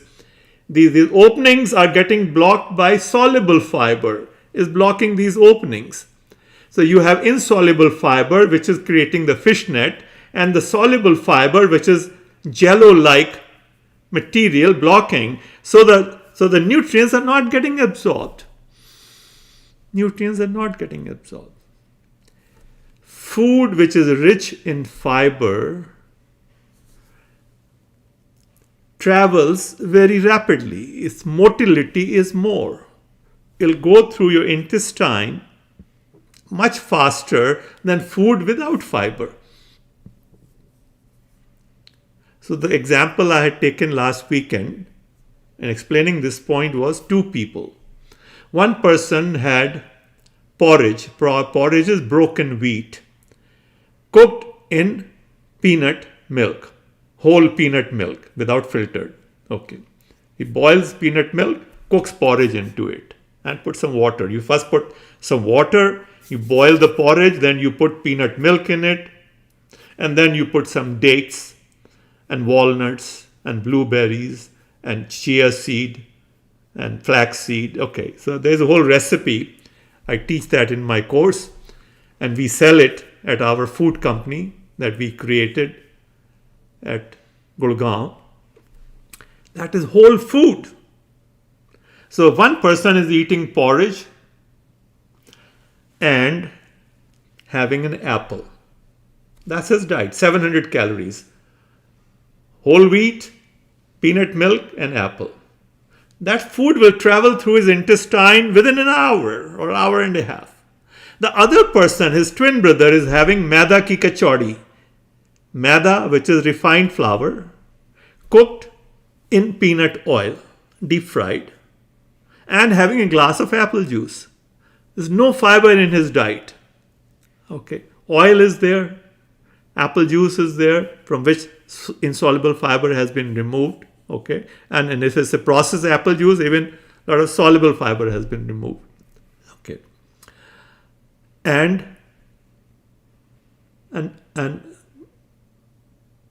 wheat, from which all the fiber is removed. So as food travels very rapidly, reaches the one who is eating whole food is traveling rapidly, and when it reaches colon, it has plenty of food still left to feed the bacteria.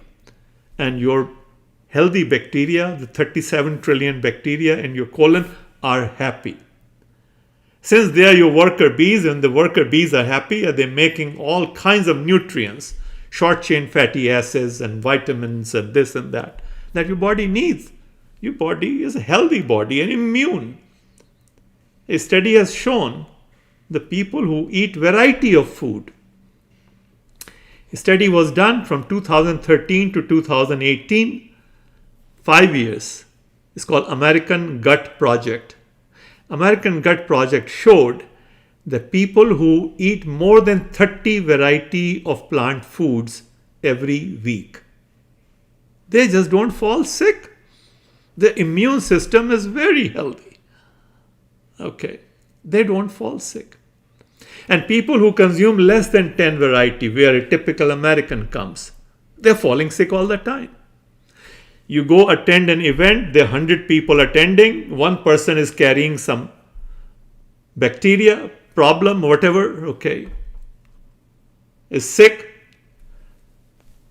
60 other people fall sick the next day, but some people don't fall sick. Why? Because their immune system is good. Their diet is good. So a variety of food is very important for your diet. Okay. Here's an example. In fact, this is what we sell at our food company. And our breakfast starts with green juice. In this green juice, we have 12, 13 varieties of fresh vegetables, green leafy vegetables, and green apples. There is one fruit in it, which is green apple. Because green apple has enzymes that help digest chlorophyll, that help digest green leafy vegetables. It has cucumber. It has many other things, about 13, 14 things go into this green juice. We are selling it. We make it here at home every week, and we freeze it for 7 days. It's time consuming. It's a hassle to make it. So that's why I created a food company in Gurgaon in India to deliver it to people. Most important thing for all diabetics also. Second thing here is a berry blast. Berry blast is a drink made of 4 berries. These, in India we get them frozen, here we get fresh. Blueberries, strawberries, blackberries, and raspberries. In India, instead of, you can get some of these frozen now being imported, but you get mulberries. And there are 2 different types of mulberries, and you get what is called falsa. Falsa is like blueberry, slightly smaller in size. Shehtoot and falsa. And other berries are available. Goji berries are available. So it's a drink we make by mixing water with berries, and you can mix some almond milk into it or oat milk and put it in the blender. So it's whole food, nothing has been removed from it. It's a very good drink. Okay. And then I have here sprouts. Sprouts are chickpea sprouts and moong. And you can sprout other legumes also. You sprout them. Chickpeas we do 48, 2-day sprout, and for moong 1 day. And you mix them, and then you mix in them some anar, pomegranate seeds, and some very finely chopped apple, green apple. Okay. And it tastes very good. It's sweeter if you don't add those things. And another trick to it is to take your sprouted beans and blanch them in hot water for a minute. Okay. So put them in a strainer, then put it into hot water that just has been boiled for about a minute. Take it out, put it in cold water again, and serve it. It tastes great. In my office at Gurgaon, when guests would come, I'll put it in the middle, and normally they would be hesitant to take it because the experience of a sprout is not very tasty. They know it is very healthy, but they think it is not tasty, so they take only, maybe just to show respect to me, 2 tablespoons. And then I observe them. Then they go take more. They'll take 5 servings of it. It is so tasty. And then your bowl of fruits. And then this is your oatmeal. And in our oatmeal also we mix many things. This is the breakfast. This is a complete breakfast. Now the beauty of this breakfast is, and it is very tasty, please understand, it's not that you have to compromise taste.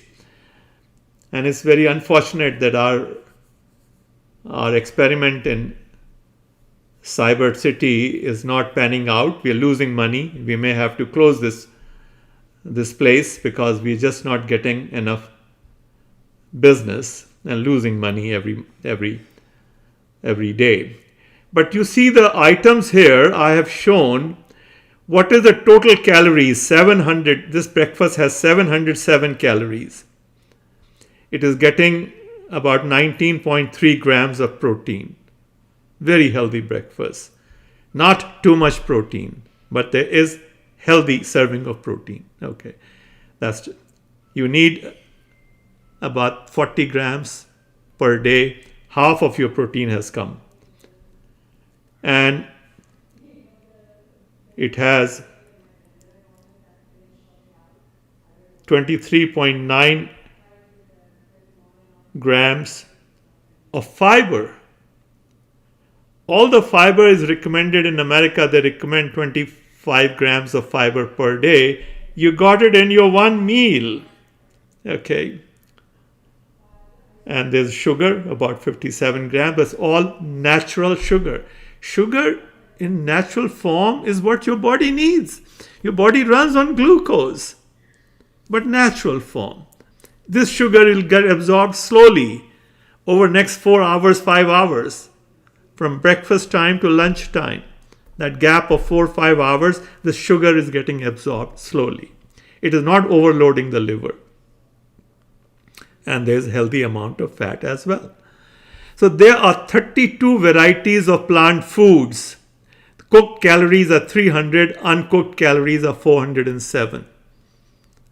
One does need to consume uncooked calories. Uncooked calories is rich in bacteria, and that goes in and lines your colon. Bacteria is very important. You don't need to eat probiotic food. You need to eat prebiotic food. When you have prebiotics, you don't need probiotics. Okay. So there is a food from all 5. These are called 5 food groups. Fruits and berries, grains, vegetables, nuts and seeds, and beans and legumes. Okay. So spices and herbs, we have cinnamon, cardamom powder, lemon, and ginger. Those are spices. All 5 food groups are there.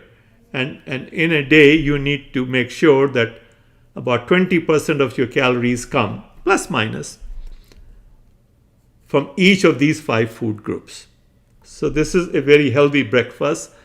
You need to work whatever you can, but green juice and berry blast, very important. And berry blast is a very tasty drink. So when you have guests over or you have kids at home, They would all love it. They may not like green juice, but they would love berry blast. So I here have a video which I cannot play due to copyright issue, but I want you to take a picture of this and watch it at home. This shows us that Lucy, here's a Lucy and this is her friend, they're working in a chocolate factory. And their job is to take these chocolate candies and wrap them in a wax paper and put it down to the shipping department. The manufacturing is on this side. On a belt conveyor, candies are coming and they wrap them, put them down. When the candies are coming slowly, they're able to do their job well and they go to the shipping department. When candies are coming faster pace, belt conveyor speed increases, then they can do their job. So they put some candies in their mouth, she puts some candies in her blouse, some candies inside her cap. 3 places. They're supposed to go to the shipping department. That fat which should have gone, the triglyceride which should have gone throughout your body, under your skin, instead of going under your skin in your subcutaneous fat cells, is going in 3 wrong places. It's going in the liver. That makes it fatty liver. There's a disease called non-alcoholic fatty liver disease. And now even kids are getting that disease. 6-year, 7-year-old suffering from NAFLD. In olden times, only alcoholic people got fatty liver. Devdas, if you saw the movie Devdas, Dilip Kumar or Shah Rukh Khan, he died cirrhosis of the liver. He used to drink a lot. It's going into our visceral fat and it's going in between muscle cells, blocking those insulin receptors. Okay, that's what I talked about. And please watch this video. It's only 4 or 5 minutes, and you will understand what I'm saying.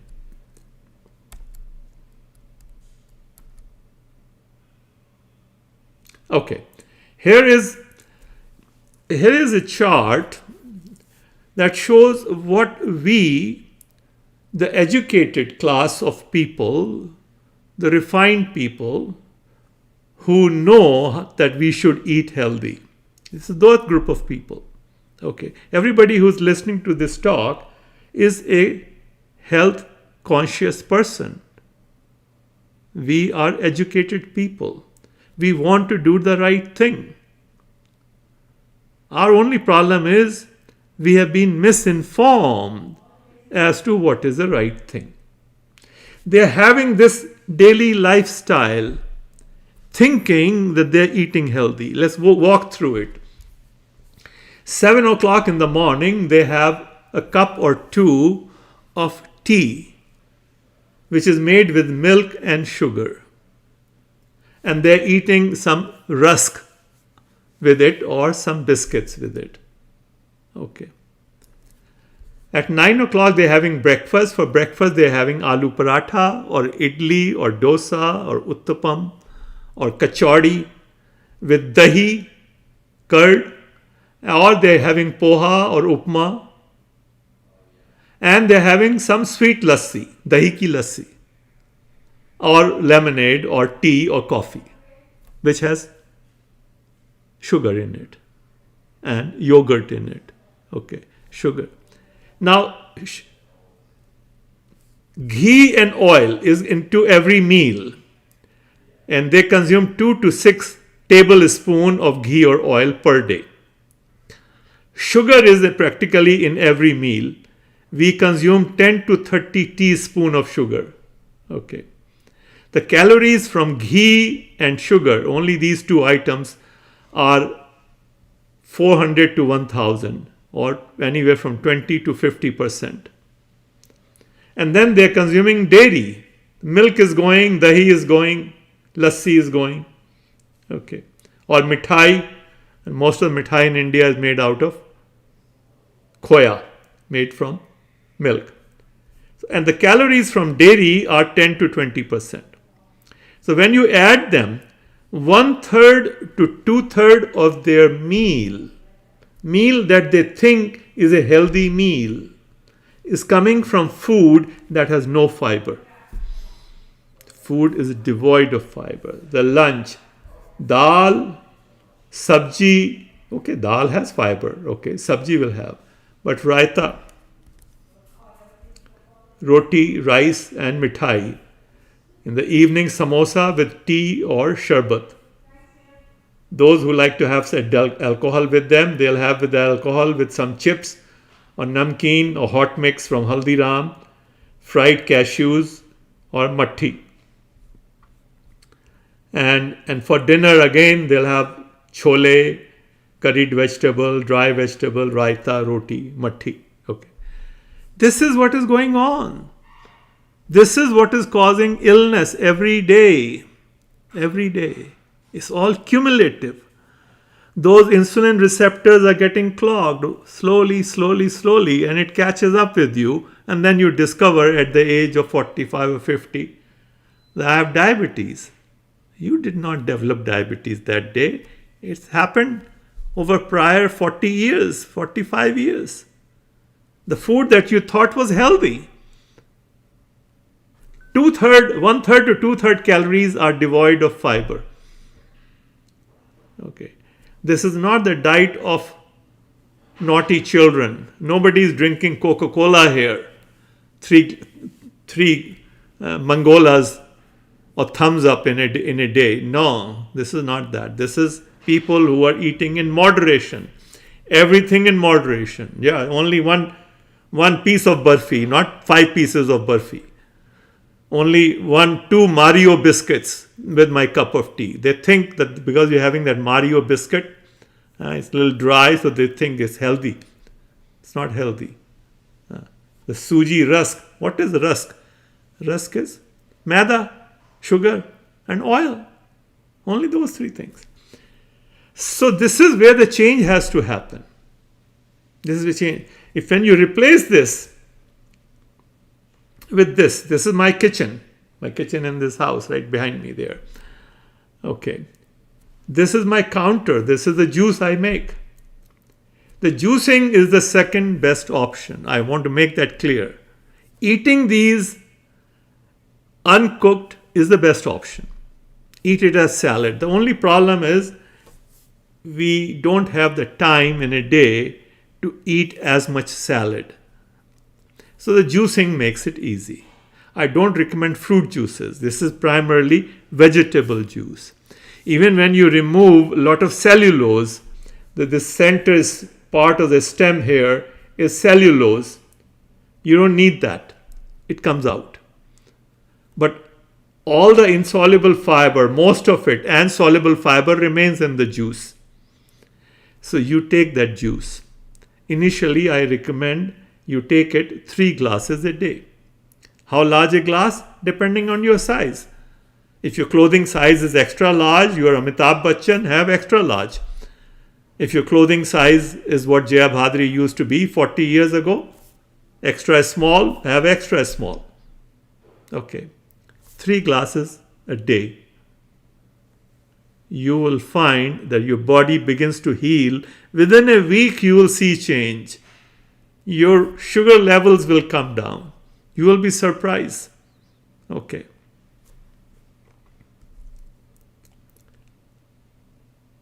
So I had talked earlier, there are conflicting diabetes guidelines. American College of Physicians recommends maintaining A1C between 7 and 8. This was released on March 5th, 2018. American Diabetes Association, ADA, recommends under 7. And American Association of Clinical Endocrinologists,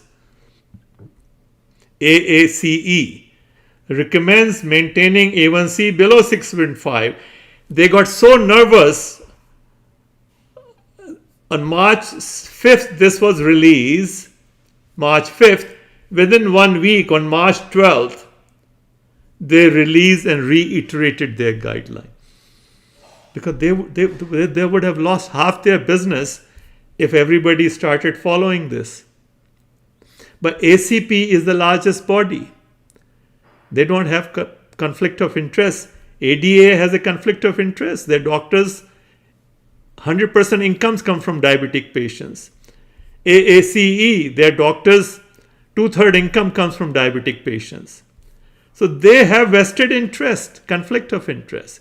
They don't want to interfere with their revenue. They'll go bankrupt, frankly. If everybody started following what I'm teaching here, they will suffer heavily. Okay.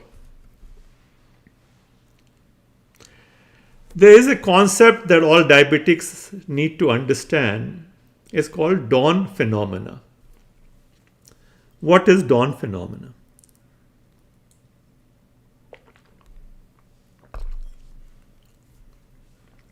Our sugar level in the morning rises. Our sugar level hits the low for the night 8 hours after we finish dinner. So if you finish dinner at 7 o'clock, by 3 in the morning your body will hit a low. That low would be about 75, 80. Okay. And then your liver starts to release glycogen, and that to prepare you for your morning routine.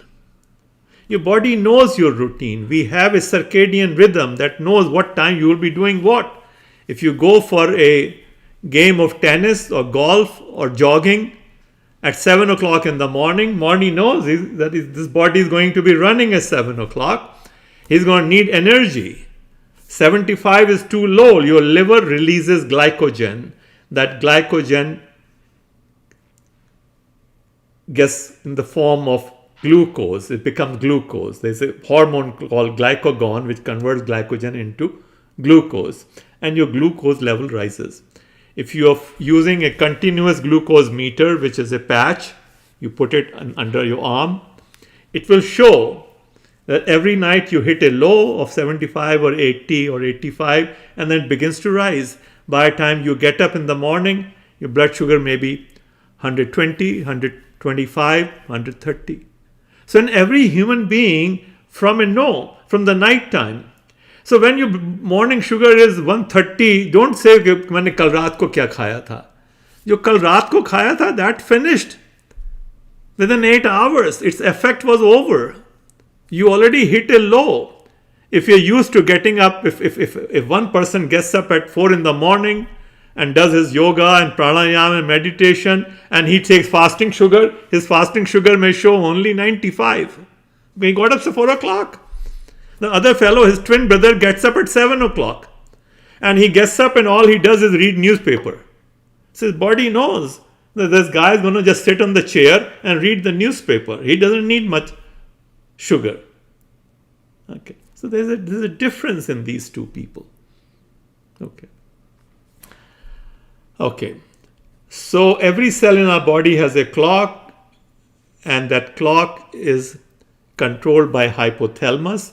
In the morning, when our eyes hit the skylight, the blue light hits our retina. Both retina have 5,000 melanopsin cells. They get activated. They give a signal to pituitary gland, which is in the center of hypothalamus. Release cortisol. Cortisol hormone gets released. Cortisol is the get up and go hormone. It makes you work throughout the day. In the night time, when sunset happens, sky becomes dark, cortisol level goes down, and a counteracting hormone called melatonin level goes up. And whole night you have high level of melatonin, and your body becomes drowsy and goes to sleep. Okay. This is circadian rhythm. Circadian rhythm causes your blood sugar to go up. That is why fasting blood sugar is a misleading indicator. It doesn't mean that much. You have to look at it in relationship with other factors. Okay. So that is why the dawn phenomena works due to circadian rhythm, and your sugar level can go up. Don't let it bother you. And don't question what did I eat last night. That has no relationship, practically no relationship. Okay, now we come to a how do we get rid of this problem. We discussed so far that there is a problem that intramyocellular lipid, that fat which is blocking the insulin receptor, that quintillion insulin receptors, and it is interfering with the signaling mechanism of insulin. So if there was a way that we can dissolve this fat, this unwanted fat, okay. Now fat plays an important role in human body. It is energy, stored energy, but that is under your skin, all over spread in subcutaneous fat cells. But there's unwanted fat sitting in three places. I told you, in the liver, fatty liver, in the visceral part of your body, your tone, as we call it, the stomach comes out, visceral fat, and in between muscle cells. This is the unwanted fat, which is causing diabetes. So I recommend people do intermittent fasting. Intermittent fasting is the antidote to diabetes. When you go to sleep after dinner, your metabolic rate reduces to about 40-45 calories an hour. During 12 hours, if you finish your dinner at 7, by 7 in the morning, in 12 hours, 12 times 45, more than 500 calories, all 500 calories which is stored as glycogen have been exhausted. Your liver has no more glycogen left. Your body cannot get any glucose. Okay. So body changes its fuel from glucose to fat burning. Okay, fat burning. This is what body does. It happens automatically at around 12 hours, 12 and a half. Okay. And when it burns fat, it creates ketone bodies. It's called ketone bodies. When ketone bodies go to your brain realizes that we have run out of sugar. That's why I am being fed ketone bodies. Looks like there's no food available. Okay, that's how we survived hundreds of thousands of years ago. The brain makes you sharper. That mango you're not able to aim and break loose with the stones that you're pelting. It makes you sharper. And your body begins to burn fat. Now, interestingly, body does not burn the fat which is nicely tucked away under your skin. Body says, I'll come to that later on. This unwanted fat that is sitting in the liver and in my visceral cavity and in between muscles, let's burn this first. That's a good thing. So it begins to burn that fat that was blocking your insulin receptors. And if you don't eat food till, let's say, from 7 to 8 o'clock, 8 to 9, 9 to 10, 10 to 11, let's say you delay your breakfast from 7 o'clock to 11 o'clock by 4 more hours. So instead of a gap between dinner and breakfast of 12 hours, the gap is 16 hours. For those 4 hours, the body will be burning this unwanted fat. And if you walk during those 4 hours, that's even better. Because now you have not burned only 400 calories.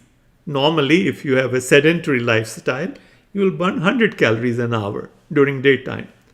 But if you're walking, you're burning 300 calories. So you should be walking in the morning or more, gym, tennis, golf, whatever, some physical activity while you have not eaten. Physical activity in the fasting state is very beneficial for diabetic patients. It expedites it. And as those intramyocellular lipids begin to burn, get converted into energy, insulin sensitivity begins to rise.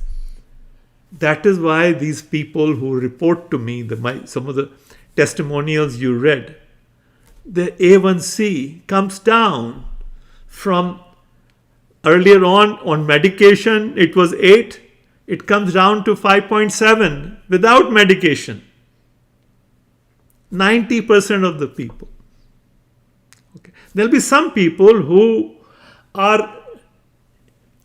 whose pancreas are not making as much insulin. It happens, your pancreas do become a little weaker with age. So I'm not saying that everybody will get healed. There will be about 10% such people who may still need some insulin. Okay. But 90% of the people, they just heal. Within a month, you saw two cases there in my testimonial there. Okay.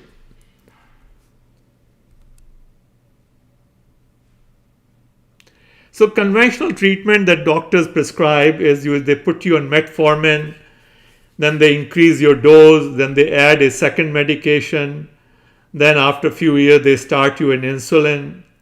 They tell you to monitor PP blood glucose 2 hours after meal. They tell you multiple small meals. Very bad idea. Multiple small meals is the worst idea. That means high level of insulin all the time. Every 2 hours you eat, insulin, new insulin comes up, new insulin comes up. If you want to cure an alcoholic who has gotten used to the idea of having 4 Patiala peg every night between 7 and 9 p.m. for 2 hours. 4 Patiala peg, that's 8 pegs. Don't tell him to spread that drink, have 2 during breakfast and 2 during lunch and 2 early evening with tea. That's a bad idea. That makes it worse. That's what alcoholics become. It's a sign of alcoholism if you're having drink in the morning or in the afternoon. Okay. You don't want to do that. It's the worst thing. You want to have less number of meals. 2 meals a day is all you really need. That's how we evolved. We used to go out, look for food. Everybody came back by 10, 11 o'clock. The ladies and the children collected fruits and vegetables. Men went hunting, whatever they found. Okay. Or they gathered. They were scavengers. Some tiger hunt was there, brought some chicken back, cooked it and had a supper at 11, 12 o'clock.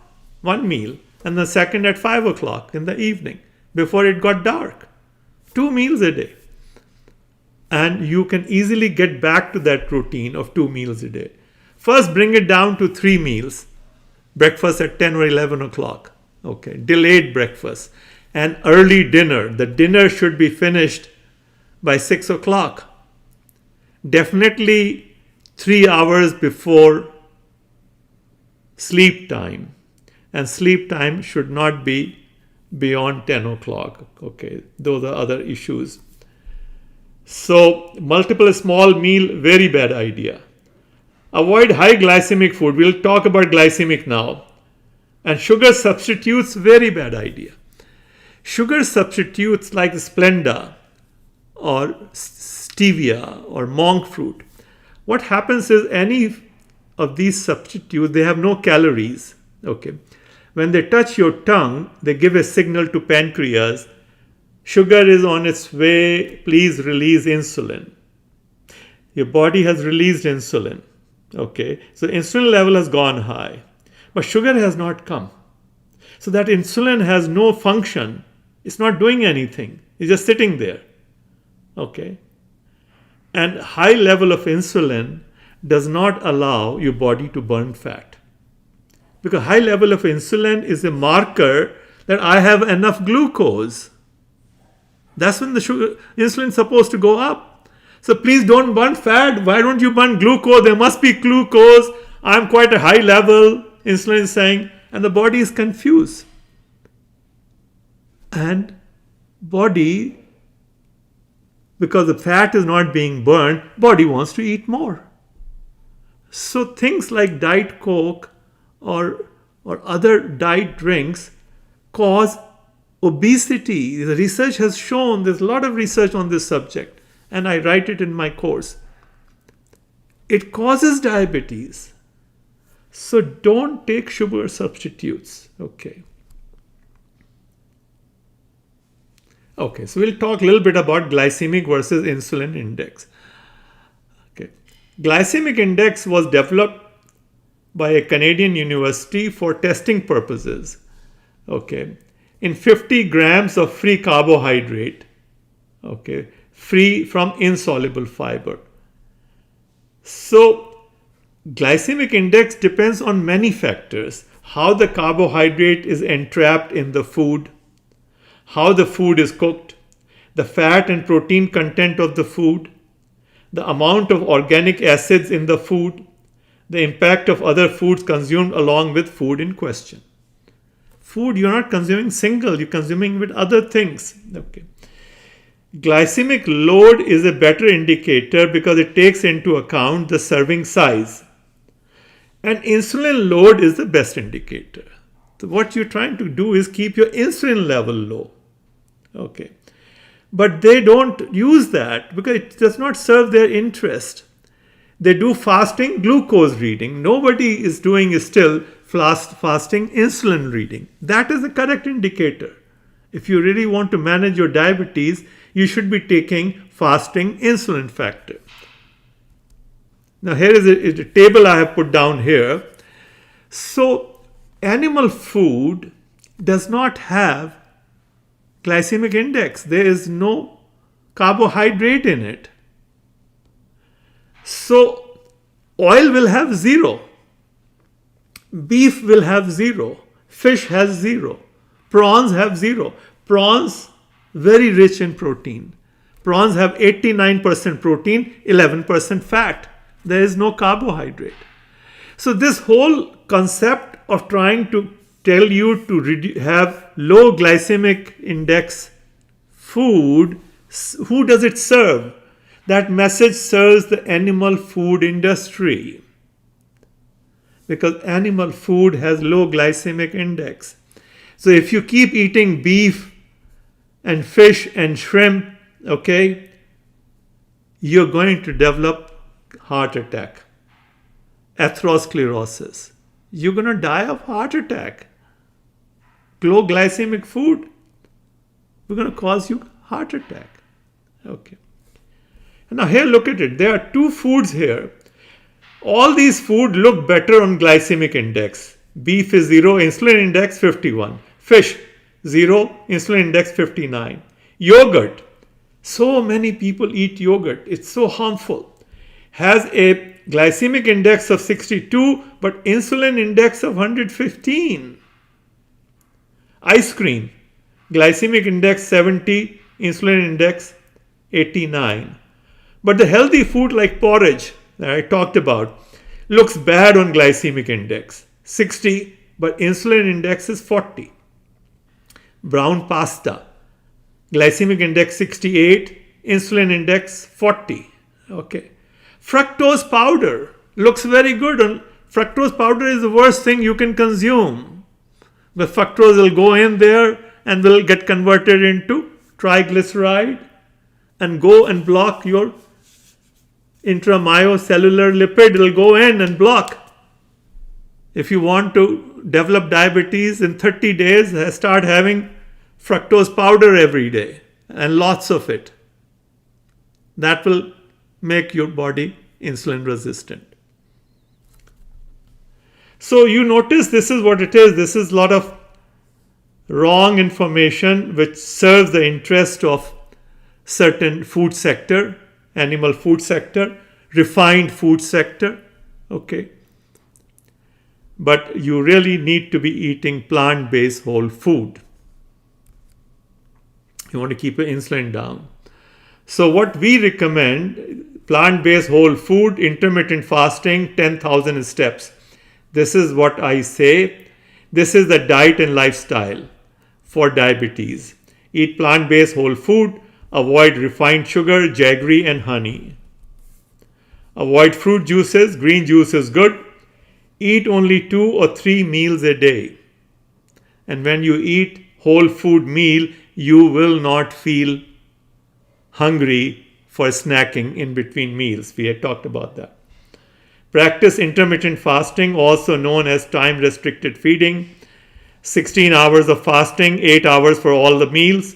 Or you can do even tighter, 18 hours of fasting and all the meals within 6 hours.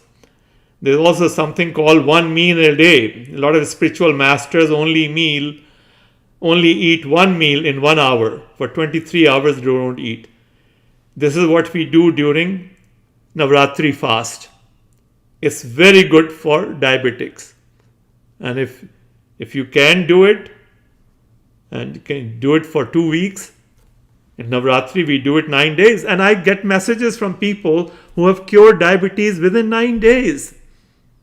I get several messages that my diabetes is gone in 9 days of Navratri fasting.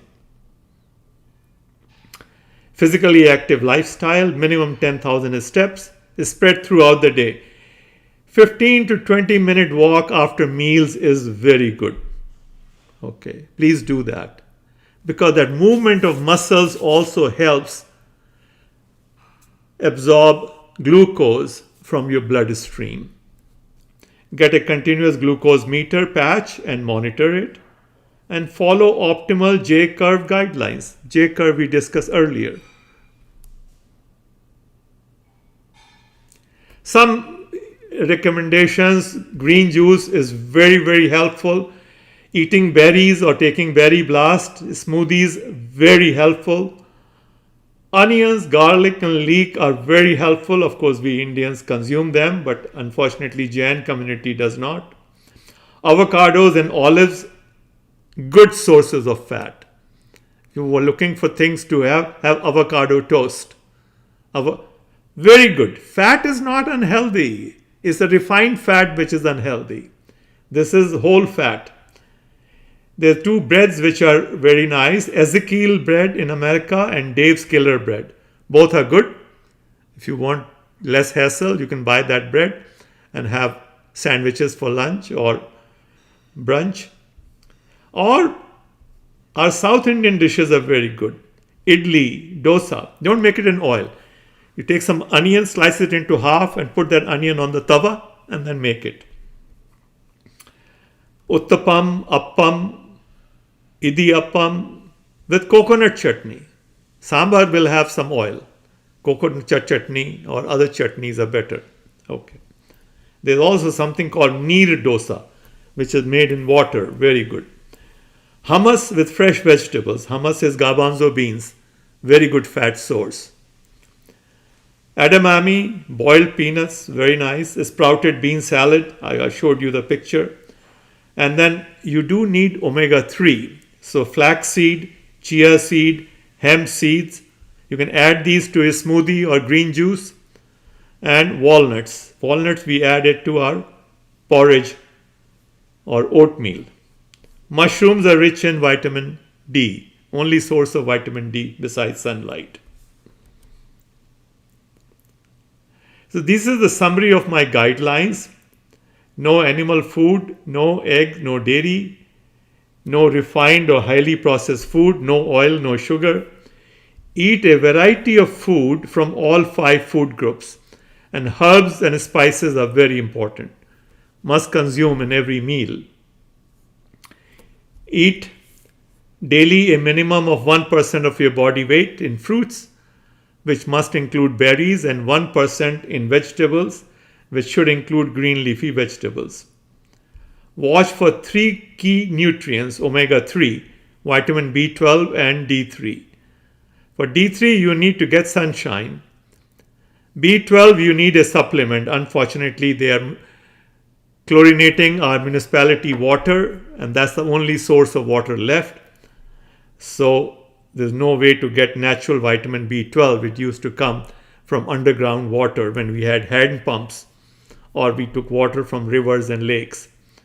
For omega-3, I just told you, get some flaxseed, chia seed, hemp seed, or walnuts.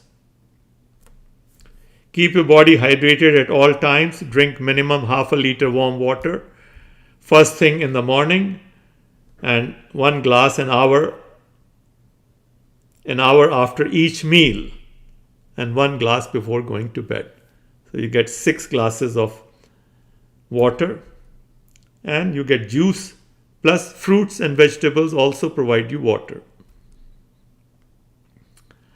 The other 6 points of guidelines are: practice 16 to 8 intermittent fasting, finish dinner before it gets dark outside and at least 3 hours before bedtime, keep a Ekadashi fast, which is 36 to 40 hours, every 2 weeks. You can do it on Ekadashi day or you can do it every other Monday. And then 2 9-day Navratri fast each year. Stay active, walk 10,000 steps or more daily. Keep your circadian clock in sync, sleep a minimum of 7 to 9 hours a day, and go to bed early. Love your family and friends unconditionally and stay connected. And pray regularly. Have a positive attitude full of gratitude. That you pray is important. Who you pray to is irrelevant. Okay. And when you follow these things, you can eat whatever you like and some that you don't. Variety is important. Don't eat the same thing every day.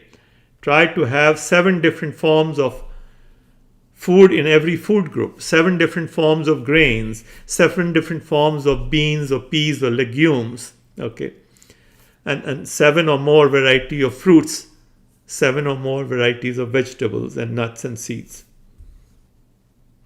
And when you follow that, you can eat as much as you feel like, honestly.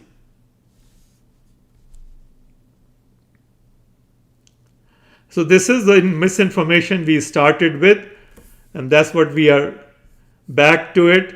The fasting blood glucose due to dawn phenomena changes, and changes differently. It depends on many other factors, the hormones your body is releasing, the cortisol and others. So don't go by that number. Your best measure of your diabetic health is HbA1c, that you test every 90 days. And if you're following plant-based whole food, keep that in the 7 to 8 range as per the latest guideline by American College of Physicians. Postprandial sugar will depend. Don't follow the glycemic index crap, okay? And what is important is the insulin index, because this will lead you to wrong choices and you will end up eating meat and dairy and oil and butter, which all have low glycemic index. So don't go by that. Just follow plant-based whole food, and yes, do a short walk, 15-20 minutes after meals. Diabetes is not an incurable disease. It is a curable disease, and definitely even in worst case, it can be brought into remission. They must not eat small multiple meals. They should eat only 2 or 3 meals a day. They should not consume low glycemic food. They should consume plant-based whole food, irrespective of the glycemic index. Diabetics must use non-caloric sweeteners. No, never. Diabetics must avoid food containing sugar and starches. No. Natural sugars and natural complex starches. They only need to avoid refined sugar and refined starches. Potatoes and rice are some of the best diet for diabetics. They're some of the healthiest food. Diabetics must avoid sweet. No. All fruits are very healthy. Mangoes are very healthy. Chiku, bananas, mix them in your oatmeal, okay? Because they'll get mixed up with the fiber which is in the oat also. Or have them, but don't have fruits in the night time. Have fruits only in the daytime or before the meal. Avoid fruits after the meal. Some exceptions are okay, but as a rule of thumb. And don't avoid starchy food. Starch is what you need to eat. Protein maximum 10%. Fat 5 to 10%. Okay. 80% of your food has to come from carbohydrates. Here are some other testimonials. I think we have run out of time, so I will not. Here's a person who was on wheelchair. Okay. and he could not even do exercises. But within 6 weeks of starting the course, his A1C came down to 6.7. BP was also controlled and he lost 11 pounds. He was on wheelchair. Saket Mathi, he was on 2000 milligram of metformin and Trulicity and Lipitor for cholesterol. A1C was 8.7. Okay. And within few months, he lost 20 pounds. A1C came to 6.9. Okay. So there are many such cases. There's some more testimony. Vipin Asija, again, lost 9 kilograms. Fasting blood glucose came to 100 to 125. A1C 6. Stopped metformin. Total cholesterol. So there are thousands of cases. Thousands of cases. All right. This became a long talk. Wow. We've been at it for 2.5 hours. And so I think it's been long. We will not take any questions. And I want to thank you all. Thank you so much. Goodbye.